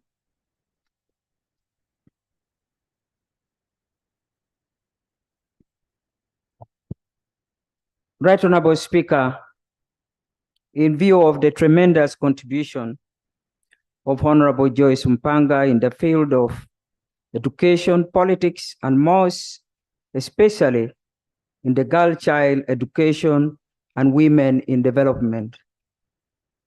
Speaker, I beg to move that Parliament recommends under item 3 that government considers naming one of the existing faculties of education or women and gender studies in any of the public universities in memory of Joyce Mpanga. I beg to move, Right Honorable Speaker. I've just checked through. This has no financial implication, so it wouldn't vary. Is the motion seconded? Yes, Honorable Namyangu, Honorable Ramirama, Honorable Namuganza, Honorable Reru, Honorable Andrew Ranya, Honorable Babanda Rope, Honorable Jonathan, Honorable Shivumbi, Honorable Agara, Honorable Soro, Honorable Katabazi, Honorable Mshemeza. Basically seconded by the whole house. Okay? Yeah, so now honorable colleagues, I know on such a day it's usually very painful whenever I'm concluding such a session. It's always difficult to find you've denied a colleague a chance to speak and you don't know what they wanted to contribute. But again, we have family here. They've been here the whole day. They have service at home. You know, they are human beings, they are tired. Tomorrow is another long day. So I think the views gathered are representative of the general views in the House. So the amendment, I will consider it for a question with the rest of the motion. I now put the question that the motion to pay tribute to the late Honorable Joyce Rovincer Mpanga, former Member of Parliament, Minister and Distinguished Educationist, be adopted with the amendment as proposed by Honorable Cecily Ogal. Those in favor say and to the contrary, nay. The ayes have it. I now instruct the clerk to transmit a copy of the resolution together with a copy of the Hansard to the family of the late Joyce Mpanga as we wish her rest in eternal peace. Next item. We raise for the anthems.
While members are standing, the casket shall leave the parliamentary chamber.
Members may take their seats for adjournment remarks.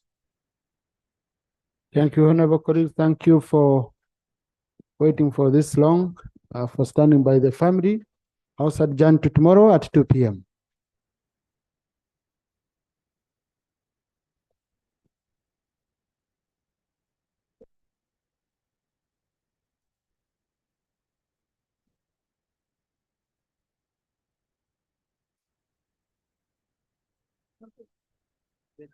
Reach out to me.